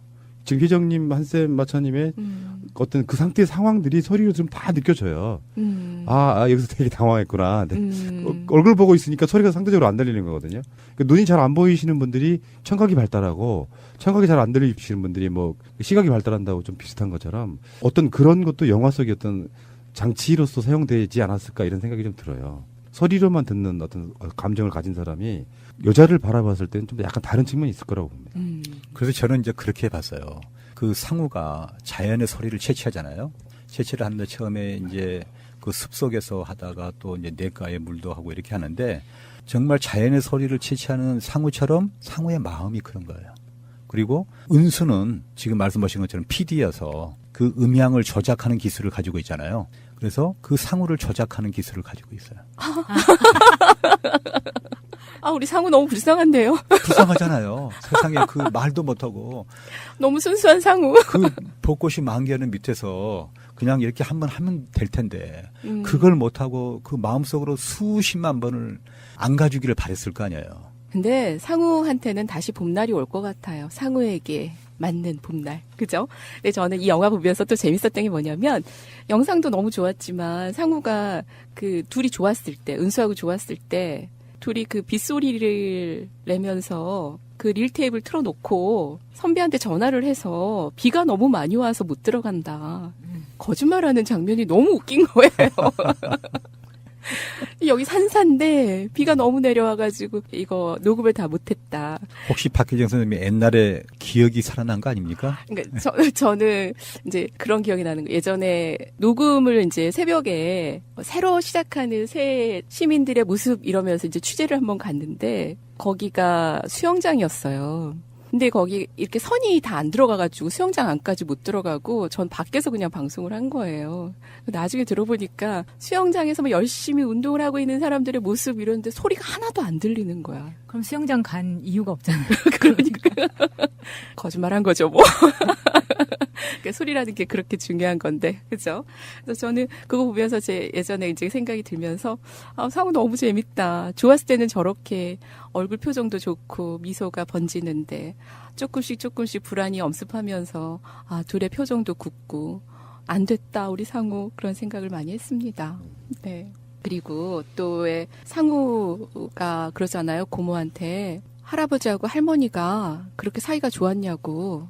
그랬더니 할머니가 너무 예뻐서 할아버지가 할머니 데리고 다니면서 뭐 화장품도 사주고 옷도 사주고 뭐 사진도 많이 찍어주고 이렇게 얘기하는데 근데 왜 할아버지는 바람 폈어요? 이렇게 물어보니까 고모 대답이 그럴 수 있어. 살다 보면 그럴 수 있어. 이렇게 대답하는데 그 대답이 너무 묘하게 다가오는 거예요. 살다 보면 그럴 수 있어. 그런가요? 그렇죠. 이제 뭐 살다 보면 뭐 우리가 봤을 때는 저런 아내를 두고 어떻게 바람을 피우냐 이렇게 생각할 수 있는데 그건 뭐 각자 다 틀리겠지만 저는 충분히 이해가 가요. 이해가 가세요? 옛날에 우리 어머니가 지금 그 우리 집사람하고 만나게 해주실 때도 선 봐서 그런 이야기를 하셨거든요. 제가 선 봐서 하나도 또 이만 하면 또 후환이 들어오는데 네, 하나도 마음에 든 구석이 없었어요. 그런데 이제 어머니가 전화를 했더니 아야, 너는 얼굴 예쁜 여자를 찾는지 몰라도 그런 부모 밑에서 성장한 아이는 틀림없다 그러신 거예요. 부부란 것은 정으로 사는 거지 인물로 사는 거 아니다 이러시더라고요. 그래서 그냥 진짜 했어요. 후환이 두려우실 것 같아요. 저 잠 좀 재워주십시오. 그리고 또 우리 상우 은수를 보러 갔는데 은수가 그렇게 은수를 운전하는 걸 가르쳐 줬잖아요. 자기 무릎에다 앉혀가지고 그랬는데 남이 사준 차를 몰고 갔잖아요. 근데 상우가 화가 나가지고 말은 못하고. 그러니까 이제 상우가 정말 은수를 좋아해서 헤어졌지만 갔는데 차를 사가지고 다른 남자하고 골프장에서 그걸 보고 키로 옆에를 긁는 거 보세요. 난 그걸 보면서 저 키를 긁을 때까지 상우의 마음은 얼마나 숫더기가 됐을까. 저는 그걸 겪어봤거든요. 이 반대로 생각도 해봐야 돼요. 우리가 객관적으로 보면 객관적이라는 표현 자체가 잘못된 거지만 아까 제가 초반에 말씀드린 것처럼 이혼녀라는 위치와 총각이라는 위치에 보면 사실은 그걸 지켜보고 있는 사람들은 어떤 느낌을 갖냐면은 총각이 아깝다 생각 쪽을 더 할 수 있어요. 사회적으로 보면. 근데 그렇기 때문에 이혼녀인 입장에서는 더 조심스럽고 힘든 거라고 생각이 들거든요. 아직도 한국 사회에서 주는 그 젊은 이혼녀의 어떤 낙인 같은 게 있다면 말이에요. 그런 면에서 상우가 사랑이 노련하지 못하니까 결국은 실패한 거예요. 알고 보면. 상대방이 갖고 있는 특수성, 이혼을 왜 했을까라든지 아까 말한 것처럼 트라우마일 수도 있고요. 근데 그 사람을 구속하려고 하는 게 느껴지기 시작하면 사랑이 다 왜곡돼 버리는 측면이 있거든요. 그런 면에서는 아마추어인 게 죄인 거예요. 사랑을 만드는 데 있어가지고 상대방이 무엇이 잘못된 것이고 뭘 더 힘들어했다는 것들을 인식한 상태에서 더 이렇게 섬세하게 케어를 해야 되는데 넌 나랑 잤으니까 내 거야. 여러 관점으로 가기 시작하면 만약에 이혼녀 입장에서 그런 것들이 싫어서 이혼했다면 그 많은 남자들 중에 한 명일 뿐인 거예요. 그러니까 우리들은 지고지순하게 그 여자를 사랑해주면 되지 뭐 사랑하기 때문에 구속하는 거다라고 퉁칠 게 아니라 정반대로 봐야 된다는 거죠. 저 사람이 싫어하고 힘들어하는 게 뭔지를 보면서 정말 구속하고 싶어도 천천히 그걸 케어할 수 있는 정도의 노련함이 필요한데 총각인 이 아마추어는 그 아마추어스러움 때문에 사랑이 실패한 거예요. 이 관점으로도 한번 봐야 된다고 생각해요. 예, 제 과거를 다 이야기해 주신 것 같아요. 맞네요. 네. 2001년 영화잖아요. 근데 이때만 해도 말씀하신 대로 이혼녀의 위치라는 게 지금 상우한테 적극적으로 연애를 할 수 있는 그런 게 아니었다고 봐요. 지금 한 17년 정도 지난 지금은 확실히 분위기가 정말 많이 바뀌었다고 생각하거든요. 최근에 제 친구 같은 경우에는 30대 후반이 넘어가면은 결혼을 안 한 사람보다 이혼녀가 더 매력적이라는 이야기를 한 적이 있어요. 근데 저는 그 말에 공감을 좀 하거든요. 이혼도 할 수 있는 연기. 저는 그거 높게 삽니다. 실제로요. 자기 인생 못 사는 사람들 많아요. 그저 그렇게 어떤 상황 때문에 남들 눈치 보느라고 이혼도 못하지만 그래서 결혼 생활 행복하지도 않은 사람도 꽤 많이 있다고 보고요. 왜 저를 보고 얘기하세요? 피디님. 사회자니까. 네. 감독 얘기로 넘어가 볼까요? 네. 자, 허진호 감독. 우리가 지금 방송으로도 두 번째 다루고 있는 감독입니다. 8월의 크리스마스가 허진호 감독의 데뷔작이죠. 이게 1998년이었고요. 그 전에는 이제 뭐 원래 대부분 이런 과정을 많이 거쳐요. 저감독하고 그러면서 또 어떤 한편에서는 또 각본 한번 써볼래 해서 각본도 써보고 그 단편 영화도 하나 만들어보고 그러면서 그 과정을 거치면서 박광수 감독의 제자뻘 되니까 그러면서 이 허진호 감독이 이제 처음으로 만든 영화가 8월의 크리스마스. 그리고 그 다음 두 번째 작품이 바로 봄날은 간다인데요. 이게 영화적으로 보면 워낙 그 8월의 크리스마스에 대한 평이 좋았어요. 누구나 다. 그래서 3년 만에, 그러니까 입봉한 지 3년 만에 다시 영화를 찍는다는 게 쉬운 게 아니에요. 영화판 제가 친구들도 꽤 있는데 요즘은 다 협찬 뭐 이런 것들이 안 달라붙으면 결국은 독립영화 찍어야 돼요. 영화 배우들 캐스팅하고 하는 부분들 인정을 받고 있는 사람이고 이제 최근에 와서까지 영화를 다 덕혜옹주까지 이야기를 하면 우리나라의 그 멜로 영화에 사실은 거의 거장 정도의 느낌까지 줄 정도예요. 근데 말하자면 아주 자극적이거나 이런 건 아니고 난 이렇게 봐요. 제덕권 내 홍상수. 그 디테일한 감정들인데 홍상수 감독은 저비용으로 그냥 오다닥 찍고 튀는 이런 느낌이라면 뭔가 좀 영화의 캐스팅에 있어가지고 어떤 그 제도권의 보호를 좀 받는 감독. 그래서 영화 배우들도 유명한 사람들이 나오고 그 느낌인데 디테일한 감정 표현하는 데 있어가지고 이상하게 홍상수 감독의 영화는 뭔가 좀 상당히 저질스럽죠, 표현들이. 그런 생각은 했어요. 네. 홍상수가 이 유지태를 묘사를 했으면 훨씬 찌질하게 하지 않았을까. 그렇지. 그 키로 차를 긁는 이런 정도보다 더 심한 거, 똥 싸고 가고. 보통 사람의 그런 모양새라고 생각이 들고요. 어쨌든 허진호 감독의 그 영화들 중에 8월의 크리스마스하고 봄날은 간다. 그리고 행복 이런 영화도 유명했는데 그렇게 히트를 하지 못했죠. 다음에 진짜 중요한 건요. 이제 허진호 감독하면 왜 멜로의 대가다 이렇게 표현이 되냐면 8월의 크리스마스도 데뷔작이었는데 청룡영화상 작품상 수상했어요. 작품상이라는 게 중요하거든요. 영화 자체의 구성의 완결성이 가장 높은 영화예요. 작품상이라는 게. 다음에 3년 뒤에 봄날은 간다는 또 청룡영화상 작품상을 받았습니다. 그렇다 보니까 완성도가 높은 영화를 만드는 감독으로 굉장히 유명할 수밖에 없는 그런 거고 우리나라가 지금 요즘에 천만이 밥 먹듯이 들기 때문에 천만 영화에 대해서는 그렇게 많은 그런 게 없지만 실제로 이분 자체가 그렇게 막 빅히트 시킨 대박 작품을 했다고 하기에는 좀 흥행성에서는 떨어지지만 저는 이렇게 봐요. 이런 영화들이 좋은 영화다라고 생각이 들어요. 영화로서 만들 수 있는 장르가 여러 가지가 있는데 하나는 블록버스터. 돈만 들이면 정말 스케일 큰 영화 만들 수 있잖아요. 스케일이 크면 전 다 블록버스터라고 보는데.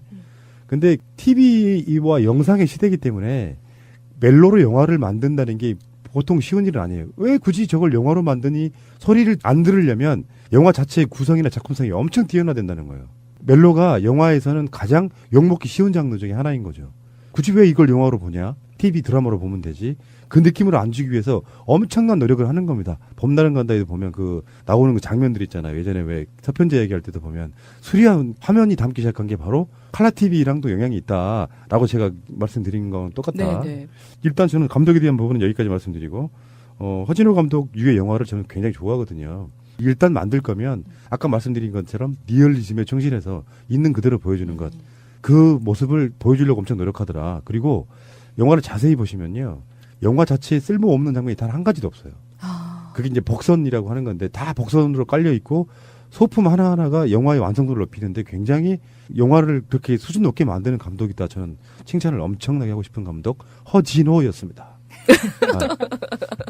우리 PD님이 칭찬한 허진호 감독님이셨어요. 저도 허진호 감독 너무 좋더라고요. 그 영화를 보면서 이번 그 봄날은 간다도 중국하고 일본에서 투자를 많이 받고 했던 그런 영화라고 나왔어요. 그러니까 허진호 감독이 8월의 크리스마스를 통해서 인정받은 거죠. 8월의 크리스마스는 논술 시험에도 나왔습니다. 그 다음엔 넘어갈까요? 우리 지태 오빠, 유지태. 네. 유지태는 76년생인데요. 키가 188입니다. 진짜 커요. 그 올드보이의 그 장면 기억하죠? 그 요가하는 장면이요? 유지태는 김효진하고도 결혼을 했죠. 그래서 이제 스타 부부가 되었는데 결혼식 축의금으로 미얀마 아이들에게 초등학교를 선물을 할 정도로 지금 데뷔 후에는 사회복지 쪽으로 굉장히 관심을 많이 갖고 있어서 대학원까지 진학을 하고 수료를 할 정도로 있고요. 정말 기부를 많이 하더라고요. 네. 일단 월드비전 홍보대사로 오랜 기간 활동을 하고도 있긴 한데 IT 지진 피해라던가 미얀마 유치원 건축 후원, 아프리카 남수단의 학교 건축, 그리고 2011년 결혼식 때 축의금 전액을 미얀마 초등학교 건축을 위해서 기부를 하고, 결혼 1주년 기념일에는 미얀마 초등학교를 직접 방문해서 이제 확인까지 하고, 이렇게 해서 본인이 그 어떤 사회적으로도 다시 돌려주는 이런 활동을 본인이 굉장히 원한다고 해요. 그래서 사실은 올드보이에 가지고 있었던, 제 개인적으로는 올드보이의 인상이 너무 강해가지고 유지태를 볼 때마다 약간 섬찟한 게 있었거든요. 근데 그 이후에 지금 나오는 영화들은 최근에 드라마 중에서 굿와이프라는 게 있어서 저는 이 드라마를 굉장히 재밌게 봤는데, 여기에서도 약간 되게 냉철한 검사 이런 역할로 나왔었거든요. 근데 그런 모습이 올드보이에서 보여주는 모습하고 그렇게 다르지 않았어요. 그러다 보니까 이 사람이 가지고 있는 어떤 이미지 자체가 조금 차갑게 느껴질 수도 있기는 한데, 그간 찍어왔던 유명했던 영화 중에서는 주유소 습격 사건에서도 되게 맞아요. 네, 같이 나왔었고요. 그리고 이 영화는 제가 굉장히 재밌게 봤었는데, 김하늘하고 같이 출연했던 동감이 있습니다. 동감에 나왔던 OST는 사랑보다 깊은 상처. 그 노래는 모르시는 분들이 없을 거예요. 지금 최근에는 꾼에서 현빈을 보러 갔다가 유지태에 빠져든다라는 평을 받고 있을 정도로 지금 박스오피스에서도 1위를 차지했던 영화가 꾼이었죠. 맞아요. 꾼에서도 냉철한 검사 역할을 했죠. 네. 냉철한 역할을 많이 했나요? 유지태의 이 영화에서 보여주는 모습과는 사뭇 다른, 그렇죠?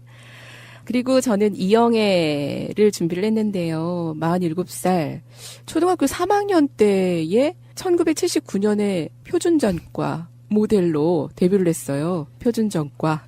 그리고 중학교 2학년이었을 때 주니어 잡지 표지 모델로 데뷔 후 거의 모델 활동을 많이 하다가, 아시죠? CF에서 산소 같은 여자라는 카피로 대박이 났고, 그 다음에 1993년 SBS 특채 탤런트로 발탁이 돼서 많은 드라마 출연을 했고, 우리 지난번에 다뤘던 박찬욱 감독의 공동경비구역 JSA를 통해서 영화배우로도 인정을 받았습니다.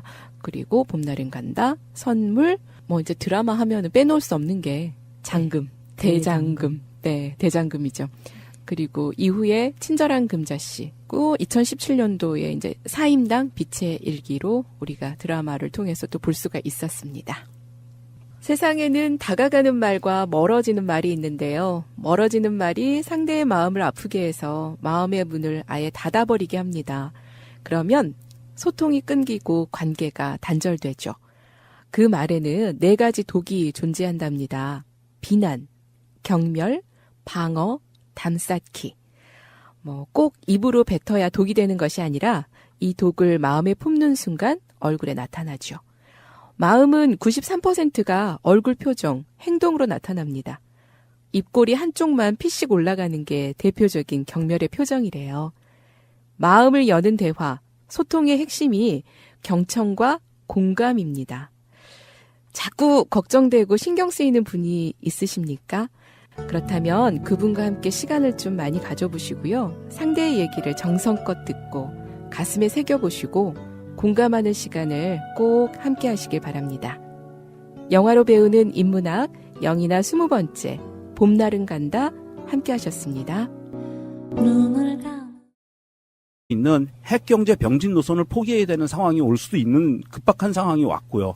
거기에 지금 중국이 한 발을 얹었고 그랬기 때문에 북한 입장에서는 이제는 그 딜레마에서 벗어나는 길은 우리는 핵무기를 갖고 있어라고 하면서 고개 숙이지 않는 회담을 나가겠다라는 명분이 필요한 거거든요. 알겠습니다. 좋은 말씀들 감사하고요.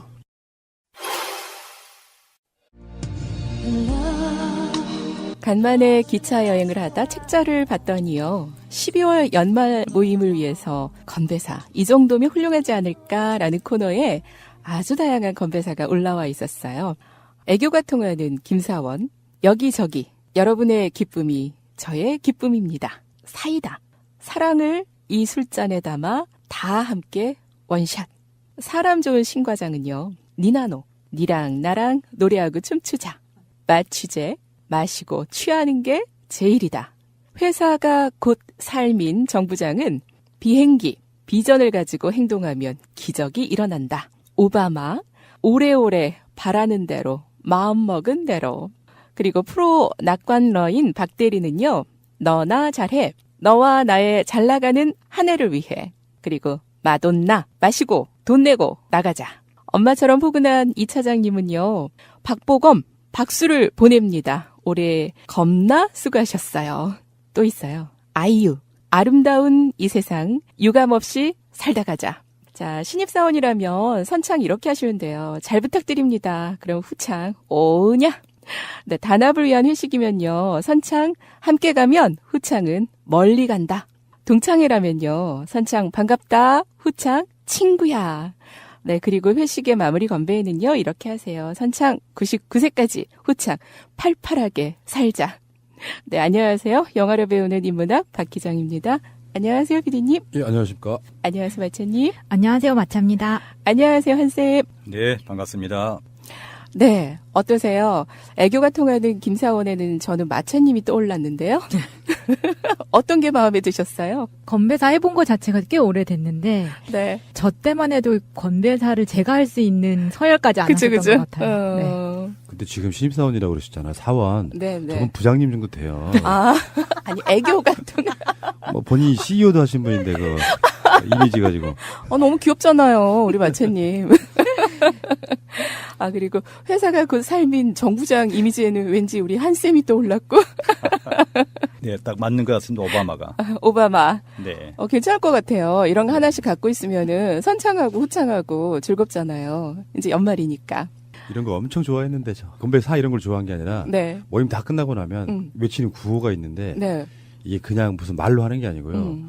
박수 짝짝짝 뭔 말하고 뭐 아이 하고 막 하는 그 이게 있었어요. 근데 그게 굉장히 사람들 좋아하는 네. 마지막 헤어질 때 그게 한 1분 정도 돼요. 대사가 박수 치고 소리 지르고 네. 대사하고 또 박수 치고 박자 맞추고 막 이게 있는데 다 벌써 다 까먹었는데 저는 건배사 하나를 네. 지금도 기억나는 게 네. 그 친구 사단장 취임식에 가서 건배를 하는데 이런 걸 했어요. 위하여 맞아요. 근데 위하인데 위. 예, 그다음에 하, 여, 예, 그렇게 하더라고요. 그래서 하나 배웠습니다. 괜찮네요. 500원. 위, 하, 여. 아, 여러분 감기 조심하세요. 제 목소리 너무 섹시하죠? 아니, 저 지난주에 김장 다녀왔는데요. 정말 이 김장이 쉽지 않은 것 같아요. 같은 자세로 너무 오래 앉아 있으니까 이게 막 몸살이 나는 것 같아요. 그때는 모르고 이제 막 형님하고 같이 하니까 막 버무리잖아요. 끝나고 병원 갔더니 수행 맞으시는 주부님들이 이렇게 많구나. 여러분 김치 드시면서 어머니의 고마움을 느끼셔야 될 것 같아요. 피디님? 예, 알겠습니다. 네, 알겠습니다. 지난주 영화 시애틀의 잠 못 이루는 밤 못다한 얘기를 좀 나누고 갈까 봐요. 저는 방송 들으면서 좋은 사람 만나기를 기도해야지 그런 생각을 좀 했었거든요. 네. 아직도? 뭐 인생은 그런 재미로 사는 거예요. 꿈을 잃어버린 사람은 어떻게 젊다 할 수 있겠습니까? 80까지도 90까지도 그런 꿈은 있어야죠. 저는 말을 하고 싶으나 후환이 들어와서 말 못하겠습니다. 듣고 계시죠? 네, 너무나도 성실하게 들어서.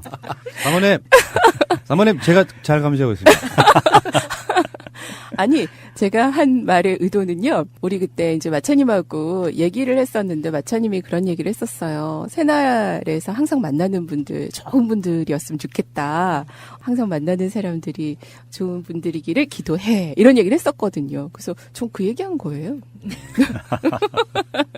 뭐, 언론적인 얘기긴 하겠지만, 내가 좋은 사람이 돼야 또 좋은 사람을 만날 수 있는 거 아닐까요? 다는 게 이런 걸로도 드러나지 않습니까? 간첩이 존재하지 않으면 국정원이 자신들이 스스로 존재할 가치가 없을 것 같은 느낌이 드니까 간첩이 있어야만 되는 거예요. 그러다 보니까 없는 간첩을 만들어내는 무리수가 생기는 거고요. 정보기관은요, 적국의 스파이를 잡는 게 우선이 아니에요. 정보기관의 주임무는요, 적국의 스파이가 우리나라 정보망이나 사람들한테 접근하는 것 자체를 차단시키는 게 첫 번째예요. 국가기밀이 누설되지 않게 차단하는 게 첫 번째지, 그 스파이들을 잡는 거는 그 다음 문제예요. 그런데 이 국정원은 철학 자체가 그동안 간첩이 잡혀서 언론에 나와야만 본인들의 존재 의미가 있다고 생각을 했던 거예요. 그렇기 때문에 이런 무리수를 뒀고, 그리고 이렇게 인권을 침해하는 이런 부분은 정말 이번에 법률 개정안이 잘 통과돼서 합동신문센터라고 얘기했던 그곳에서 벌어졌던 그런 그 만행들이 다시 벌어지지 않게 정말로 통일부가 주관을 해서 이 탈북민들에 대한 대한민국에 정착할 수 있는 올바른 그 가치관을 심어주는데 제대로 된 역할을 할 수 있기를 좀 바랍니다. 이 특별법에 그거 반드시 넣어야 되겠다. 운동을 좀 합시다. 국정원은 절대 마태지를 살지 못한다. 이 특별법을 넣어야 돼요. 조항을. 그다음 번개탄 2개는 절대 못 사게 해야 돼. 무조건 죽여버리니까. 제도로서의 민주주의가 흔들리고 구타는 일은 이제 없습니다. 민주주의가 밥이고 밥이 민주주의가 되어야 합니다. 근데 이게 지금 인권의 문제가 살인이잖아요, 살인. 네. 살인 방조. 저는 이게 제가 그 박근혜 정부 시절에 안행이 앞에서 1인 시위를 하고 있는데 탈북자 여성이 와서 1인 시위를 하고 있었어요.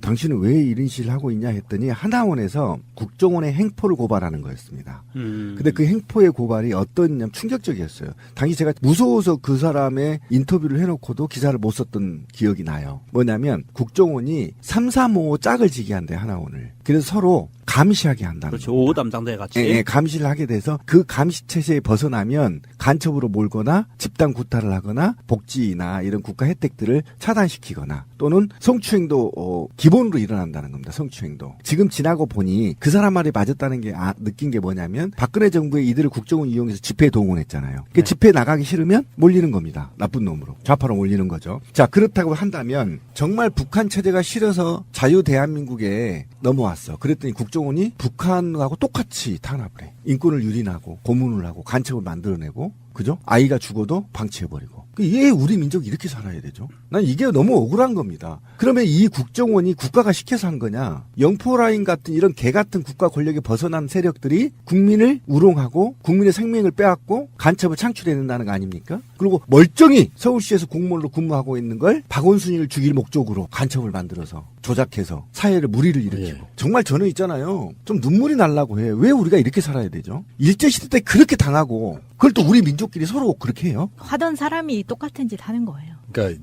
정말 화가 납니다. 그러니까 저는 이 관점으로 봐야 돼요. 합동신문센터에 왔다는 거, 그러니까 탈북이 대부분 요즘은 중국을 통해서 오잖아요. 그렇죠. 그래서 이제 탈북이라고 해서 이 사람들을 국정원의 합신센터로 데리고 가는데 사실은 이렇게 생각해봐야 됩니다. 예전에 박정희 때가 아니에요. 일반인이 북한의 간첩으로 내려와서 할 수 있는 게 사실 없어요. 왜냐하면 대부분 다 공개되어 있기 때문에 예전에 왜 무인기가 청와대 주변을 촬영했다 그러는데 구글보다 못해. 우리는 보려면 다 볼 수 있단 말이에요. 그렇죠, 그렇죠. 근데 합심센터는 이게 사실 어떻게 보면 불필요한 조직에 가까워요. 하나만 있으면 돼요. 갱생할 수 있게만 도와주면 되는데 최대 합심센터에서 6개월 동안 너 이 새끼 이상하다. 북한에서 뭐 했니? 막 물어보다가 너 감첩에 혐의가 있네 그러면은 딜을 한다는 거야. 국정원 쪽이.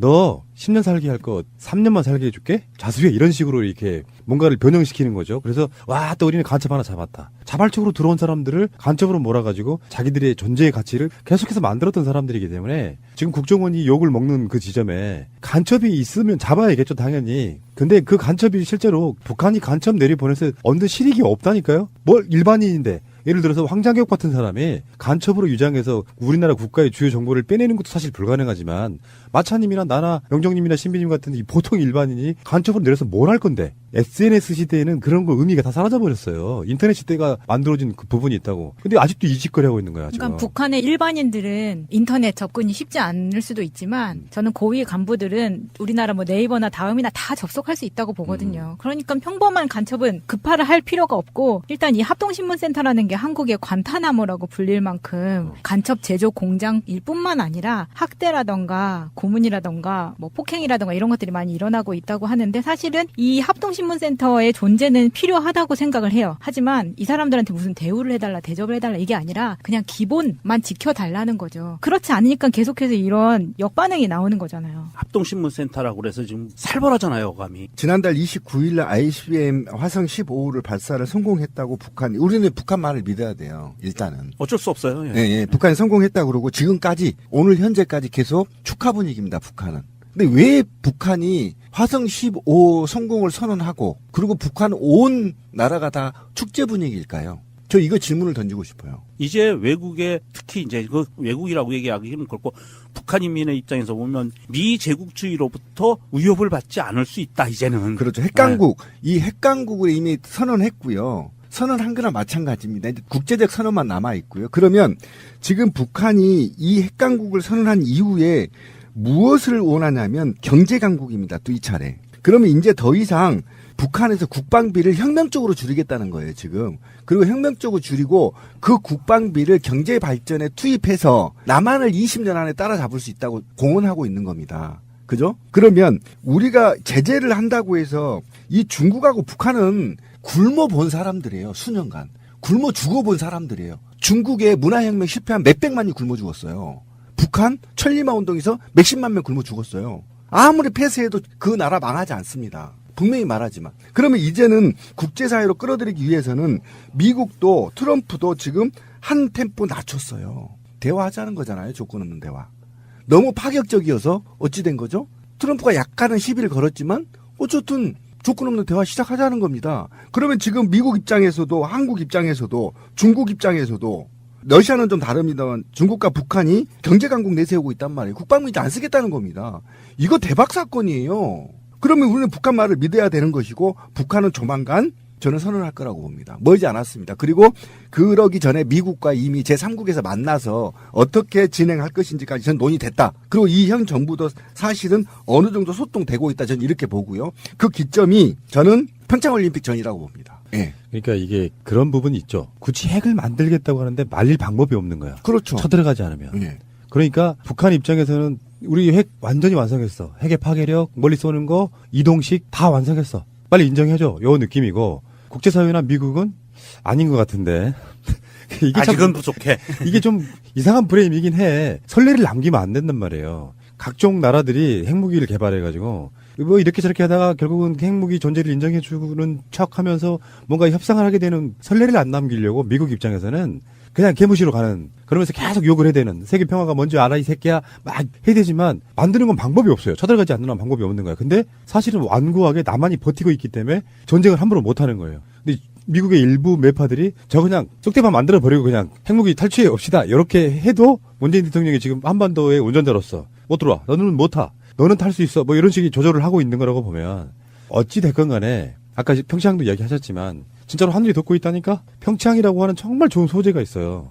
그러니까 이게 핵무기로 국제 제재가 엄청 막 널려 있는 상황에서 북한이 못 이기는 척 평창 올림픽 참가하게만 해줘도 사실은 북한이 평창 올림픽 참가할게라는 말은 뒤집어 생각해 보면 핵무기를 만든 나라로서 너는 국제 행사에 참여할 자격이 없어라고 막아버리면 더 큰 문제인 거예요. 그렇죠. 그러니까 남한이 있음으로 해서 북한에 어느 정도 숨쉴 공간이 만들어지는 측면이 있거든요. 아주 지난할 거예요. 만들어놓은 핵을 없애는 건 사실상 정말 오랜 시간이 걸리겠지만 이게 전쟁용으로 쓰지 않겠다는 확답 이런 것만 좀 있다고 하면 일단 북한과 미국이 평화협정 맺고 남반도 거기에 뭐 상관 어떤 것들 하겠죠. 남북 군사회담도 하고 그러면서 문재인 대통령 임기 내에는 뭔가 평화적 분위기를 만들어내야 되는데 이게 이제 막 옆에서 흔들어대는 놈 홍준표만 해도 일본 가가지고 뭐 전술핵 이런 거 도입해야 된다고 이런 개소리 하고 있고 그래서 굉장히 어지럽긴 한데요. 지금 제가 보는 관점에서는 시대적 흐름, 어떤 역사성은 결국은 그 방향으로 갈 수밖에 없어요. 그러니까 자꾸 애가 탈 필요가 없어. 그들이 핵무기를 우리한테 쏘지 않는다는 건 명백한 사실이니까요. 그 북한이 근래에 들어서 갖고 있었던 내부의 노선이 있습니다. 그게 명확하게 우리가 알아야 될 게 있습니다. 왜 이렇게 푸나님이 걱정하지 말아야 된다는 이런 이야기를 하냐면 북한은 철저하게 핵 경제 병진 노선이라는 걸 갖고 있어요. 핵무기를 완성을 해서 그동안 재래식 무기에 쏟아부었던 돈을 경제 살리기로 돌린다. 이게 핵 경제 병진 노선이거든요. 그런데 핵무기가 완성이 되는데 딜레마에 빠졌어요. 북한은. 핵무기를 완성을 하고 나니까 한국과 미국이 공조가 더 튼튼해지면서 한국의 군사력이 재래식 군사력이 월등히 높아지고 있어요. 현재. 그랬을 경우에 북한의 딜레마는 뭐냐면 핵하고 상관없이 재래식 무기에 또 투자를 해야 되는 딜레마가 빠진 거예요. 그러면 경제에 돌아갈 돈이 그만큼 부족해지는 거고 병진 노선을 포기해야 되는 그런 치명적인 결과가 와요. 이 사회주의 국가에서 국가의 기본 노선 자체를 포기한다는 거는 자기의 정치 생명을 포기하는 거거든요. 그런다고 봤을 때 북한에서는 지금 굉장히 큰 딜레마에 빠져 있어요. 지금 이 상태대로 계속 강공을 펼쳐나가면 자기들이 원하고 꼭 알아야 할 어제의 뉴스. 충북 제천 화재 현장을 찾은 이낙연 국무총리는 비통한 표정을 감추지 못했습니다. 조사 과정에서 한 점의 의문도 남아선 안 된다며 재발 방지를 위해서라도 철저한 원인 규명이 필요하다고 강조했습니다.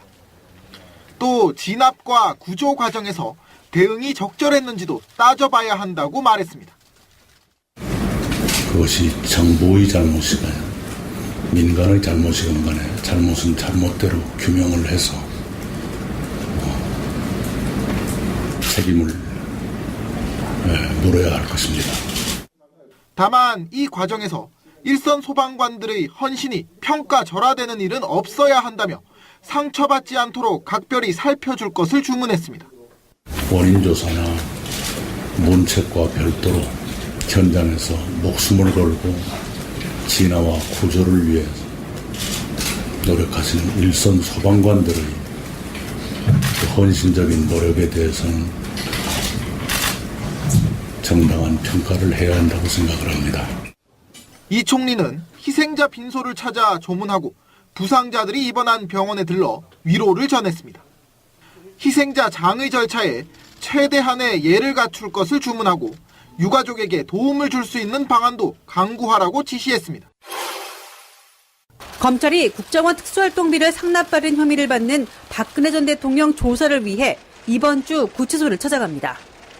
검찰은 교정 당국과 협조해 서울구치소에 임시조사실을 마련하는 등 조사를 위한 실무 작업 준비에 들어간 걸로 알려졌습니다. 조사는 해당 수사를 담당하는 부장검사가 직접 맡을 예정입니다. 국정원 자금 유용 혐의를 비롯해 조사 대상이 적지 않고 박 전 대통령의 건강 상태 등을 고려할 때 조사는 몇 차례에 걸쳐 이루어질 가능성이 있습니다. 박 전 대통령에 대한 구치소 방문 조사는 지난 4월 검찰 특별수사본부가 국정농단 사건으로 5차례 조사한 이후 처음 이루어지는 것으로 자신의 재판마저 보이콧한 박 전 대통령이 조사에 응할 가능성은 크지 않습니다. 하지만 이미 국정원 돈을 받아 전달한 안봉근, 이재만 전 비서관과 공범으로 적시됐고 당시 국정원장들이 청와대에 돈을 건넨 사실을 인정한 만큼 조사에 불응해도 추가 기소는 불가피할 전망입니다. 검찰은 최경환 의원에 이어 조윤선 전 정무수석 역시 국정원 돈을 받은 혐의로 구속영장을 청구했습니다. 특활비를 받았다는 자수서를 제출한 이원종 전 비서실장까지 조사를 끝내며 국정원 특활비 수사는 박 전 대통령 조사로 사실상 마무리될 전망입니다. 미국에선 농장에서 10년 넘게 키운 전나무를 밑동까지 잘라 크리스마스 트리로 세웁니다. 특히 한국 전나무로 불리는 구상나무는 인기가 높습니다. 보라, 빨강 등 다양한 색깔 열매에다 특색 있는 잎 모양이 매력적입니다. 미국이나 유럽산 전나무에 비해 크기가 작고 잎끝이 뾰족하지 않아 찔릴 염려가 적습니다. 장식을 얹기도 편합니다. 구상나무는 한라산과 지리산 등이 원산지로 전 세계에서 우리나라에만 자생하는 대표적인 한반도 고유식물입니다. 100여 년 전 제주도에 왔던 선교사들이 관상용으로 가져갔고 지금은 크리스마스 트리용 나무로 당당히 자리 잡은 겁니다.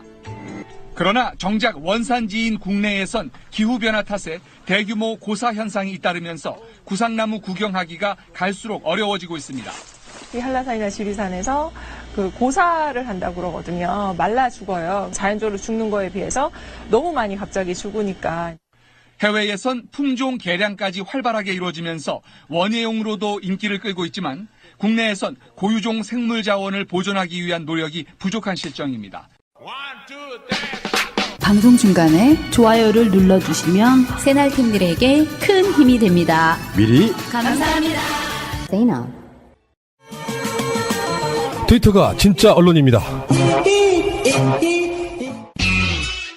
이제 국정원에 대한 이야기가 나오고 있는데 지금 이거를 주도하시는 분 중에 하나가 박주민 의원이에요. 그래서 지금 간첩 조작 사건에 있어서 핵심이었던 탈북하신 분들에 대한 법률을 지금 만들려고 하는 거거든요. 탈북인 합동신문 시에 인권 침해 방지를 위한 법률 개정안 설명회가 열렸는데 여기에서 탈북 여성이 증언하기를 자기 아기가 죽었대요. 근데 국정원에서 그걸 덮어버렸다는 거야. 정말 충격이었어요. 네. 그러니까 그런 식의 것들이 인권 유린의 현장이 국정원에서 계속 벌어지고 있었다는 거잖아요. 이분들은 대한민국에 내려왔는데 내려와서 사람 대접을 못 받는 경우가 많고 그러다 보니까 국정원이 또 자기들의 실적을 위해서 아예 간첩으로 조작해서 어떤 상황들을 만들어내고 그러니까 이게 어마어마한 집단이야. 합동신문센터면 정말 우리나라의 정보기관들과 수사기관이 합동으로 해서 이 탈북자들을 신문하겠다는 거거든요. 간첩인지 아닌지. 이게 말이 안 되는 게요. 그렇게 일단 색안경을 끼고 봤다, 첫 번째. 원래 원칙적인 규칙은 뭐였냐면 탈북자들이 사회주의 국가에서 살던, 북한에서 살던 사람들이 대한민국에 넘어오면 일단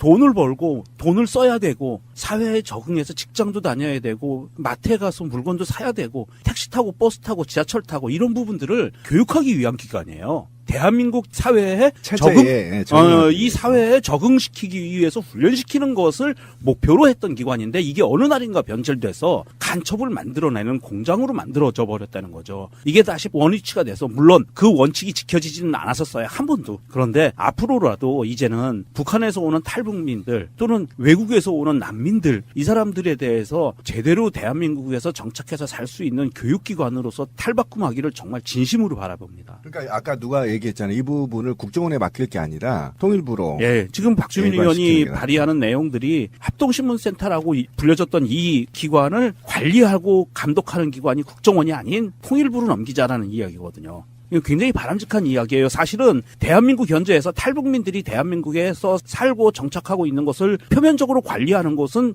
현재까지도 과거에도 그랬고 통일부예요. 일단 동의하고요. 일단 국정원은 이 사건과 일단 불거진 아이 죽어서 방치한 사건과 관련한 담당자까지 전원 다 옷벗게 해야 되고요. 이거에 대해서 공개적인 사과가 있어야 된다고 생각합니다. 국정원 측에. 사과가 있어야 되고 그리고 분명히 말씀드리지만 국정원은 어찌 고쳐서 쓸 조직이 아닙니다. 완전히 해체한 다음에 새로운 그룹과 누를 만들어서 거기에 집어넣는 게 맞습니다. 지금 이들은 과거에 고문기술자들을 다 기술들을 갖고 있고요. 그다음에 일제시대 때와 군사 독재시대 때 자국민들을 탄압한 그 DNA가 국정원에 숨어 있단 말이에요. 언제든지 그 DNA는 정권이 바뀌면 다시 살아날 수 있기 때문에 완전히 해체하고 새로운 그릇에 담아야 된다는 게 대원칙. 자, 알겠고요. 잠시 후에 뵙겠습니다. 계속되는 북한 관련하는 건데 이제 언론에서 이런 얘기가 나왔어요. 근데 상당히 공감이 좀 되는 부분이 있더라고요. 북한이 화성 15 재진입 성공 시에, 그러니까 미국으로 멀리 날려보내는 기술이죠. 그렇죠. 성공 시에 핵의 완성으로 보고 거기에 대해서 이제부터는 미국과 본격적으로 협상할 가능성이 있다. 뭐 이런 식의 보도가 나왔어요. 사실 이것은 북한이 갖고 있는 핵무력 완성에 대한 시나리오예요. 그래서 그 재진입 기술, 재돌입 기술이라고 하는데 대기권을 돌입하기 위해서 ICBM이 공기 저항에 의한 고열 이것을 견뎌내야 되거든요. 견뎌내서 목표하는 지점에 정확하게 떨어뜨릴 수 있는 그러한 기술을 확보하는 거는 100% 완성했다는 거예요. ICBM 기술을. 북한이 주장하고 있는 것은 그것이 완성됐을 때 핵무력이 완성된다는 거고요. 다른 나라도 다 마찬가지로 그것을 인정해요. 그것이 기술이 완성이 돼야만 ICBM이 완성된다라고 인정을 하고 있고 어찌됐든 이 부분에 대해서는 북한의 입장은 명확해요. 핵무력 완성. 이것이 첫 번째고요. 이것을 통해서 지렛대 삼아서 미국과 평화회담을 갖겠다라는 그 의도가 갖고 있고요. 사실은 그 의도가 거의 이제는 끝까지 왔거든요. 그 재진입 기술이라고 하는 부분을 국제적으로 인정받기 위한 행위 하나만 남은 거예요. 그렇다고 봤을 때 지금 미국 입장에서는 굉장히 이게 불안한 부분이기는 해요. 그래서 지금 미국에서도 이 강경파들은 계속 북한을 무력으로 눌러야 된다느니 뭐 여러 가지 옵션, 모든 옵션을 테이블에 올려놨다. 그리고 중국과 북한 핵미사일을 저지하기 위해서 미군이 북한을 갔다가 그 부분만 확보하고 빠질 거다. 중국에 침범하거나 북한에 진주하지 않을 거다. 뭐 이런 메시지를 계속 내보내고 있는 상황이고요. 이 부분은 북한으로 하여금 이것을 포기하게 하기 위해서 압박을 취하는 건데 사실은 그런 군사적이나 말로 인한 압박보다 더 무서운 거는 경제 제재거든요. 경제 제재가 가장 무서운데 북한은 어느 정도 이 경제 부분에 대해서는 대외적으로 종속돼 있는 부분을 많이 탈피해 있어요. 독자적으로 생존하는 길로 가고 있는데 단 하나 중국이 제재에 본격적으로 참가했을 경우에는 북한도 굉장히 심각한 타격을 받을 수가 있어요. 그래서 지금 현재의 모양새는 중국이 미국과 같이 경제 제재에 동참하고 있는 그런 모양새로 점점 가고 있고 만약에 이 상황에서 북한이 다시 한번 ICBM이나 핵을 실험을 한다고 했을 때는 중국이 본격적으로 제재가 들어갈 수가 있어요. 그렇게 됐을 경우에는 북한이 사실은 감당하기 힘들거든요. 그래서 제가 봤을 때는 북한은 다시 한번 그거를 가까운 시간 내에 특히 이 평창올림픽 기간까지는 무모하게 핵이나 미사일을 발사하는 실험을 하기는 어렵다고 봐요. 그 기간이 한참 지나고 나서 키리졸북도 연기되고 해서 4월, 5월 이후가 된다면 할 수도 있는데 그때가 되기 전에 문재인 대통령이 주장하고 천명했듯이 그 이전에 대화의 자리가 만들어지면 사실은 거기까지 갈 이유가 없다는 거죠. 어쨌든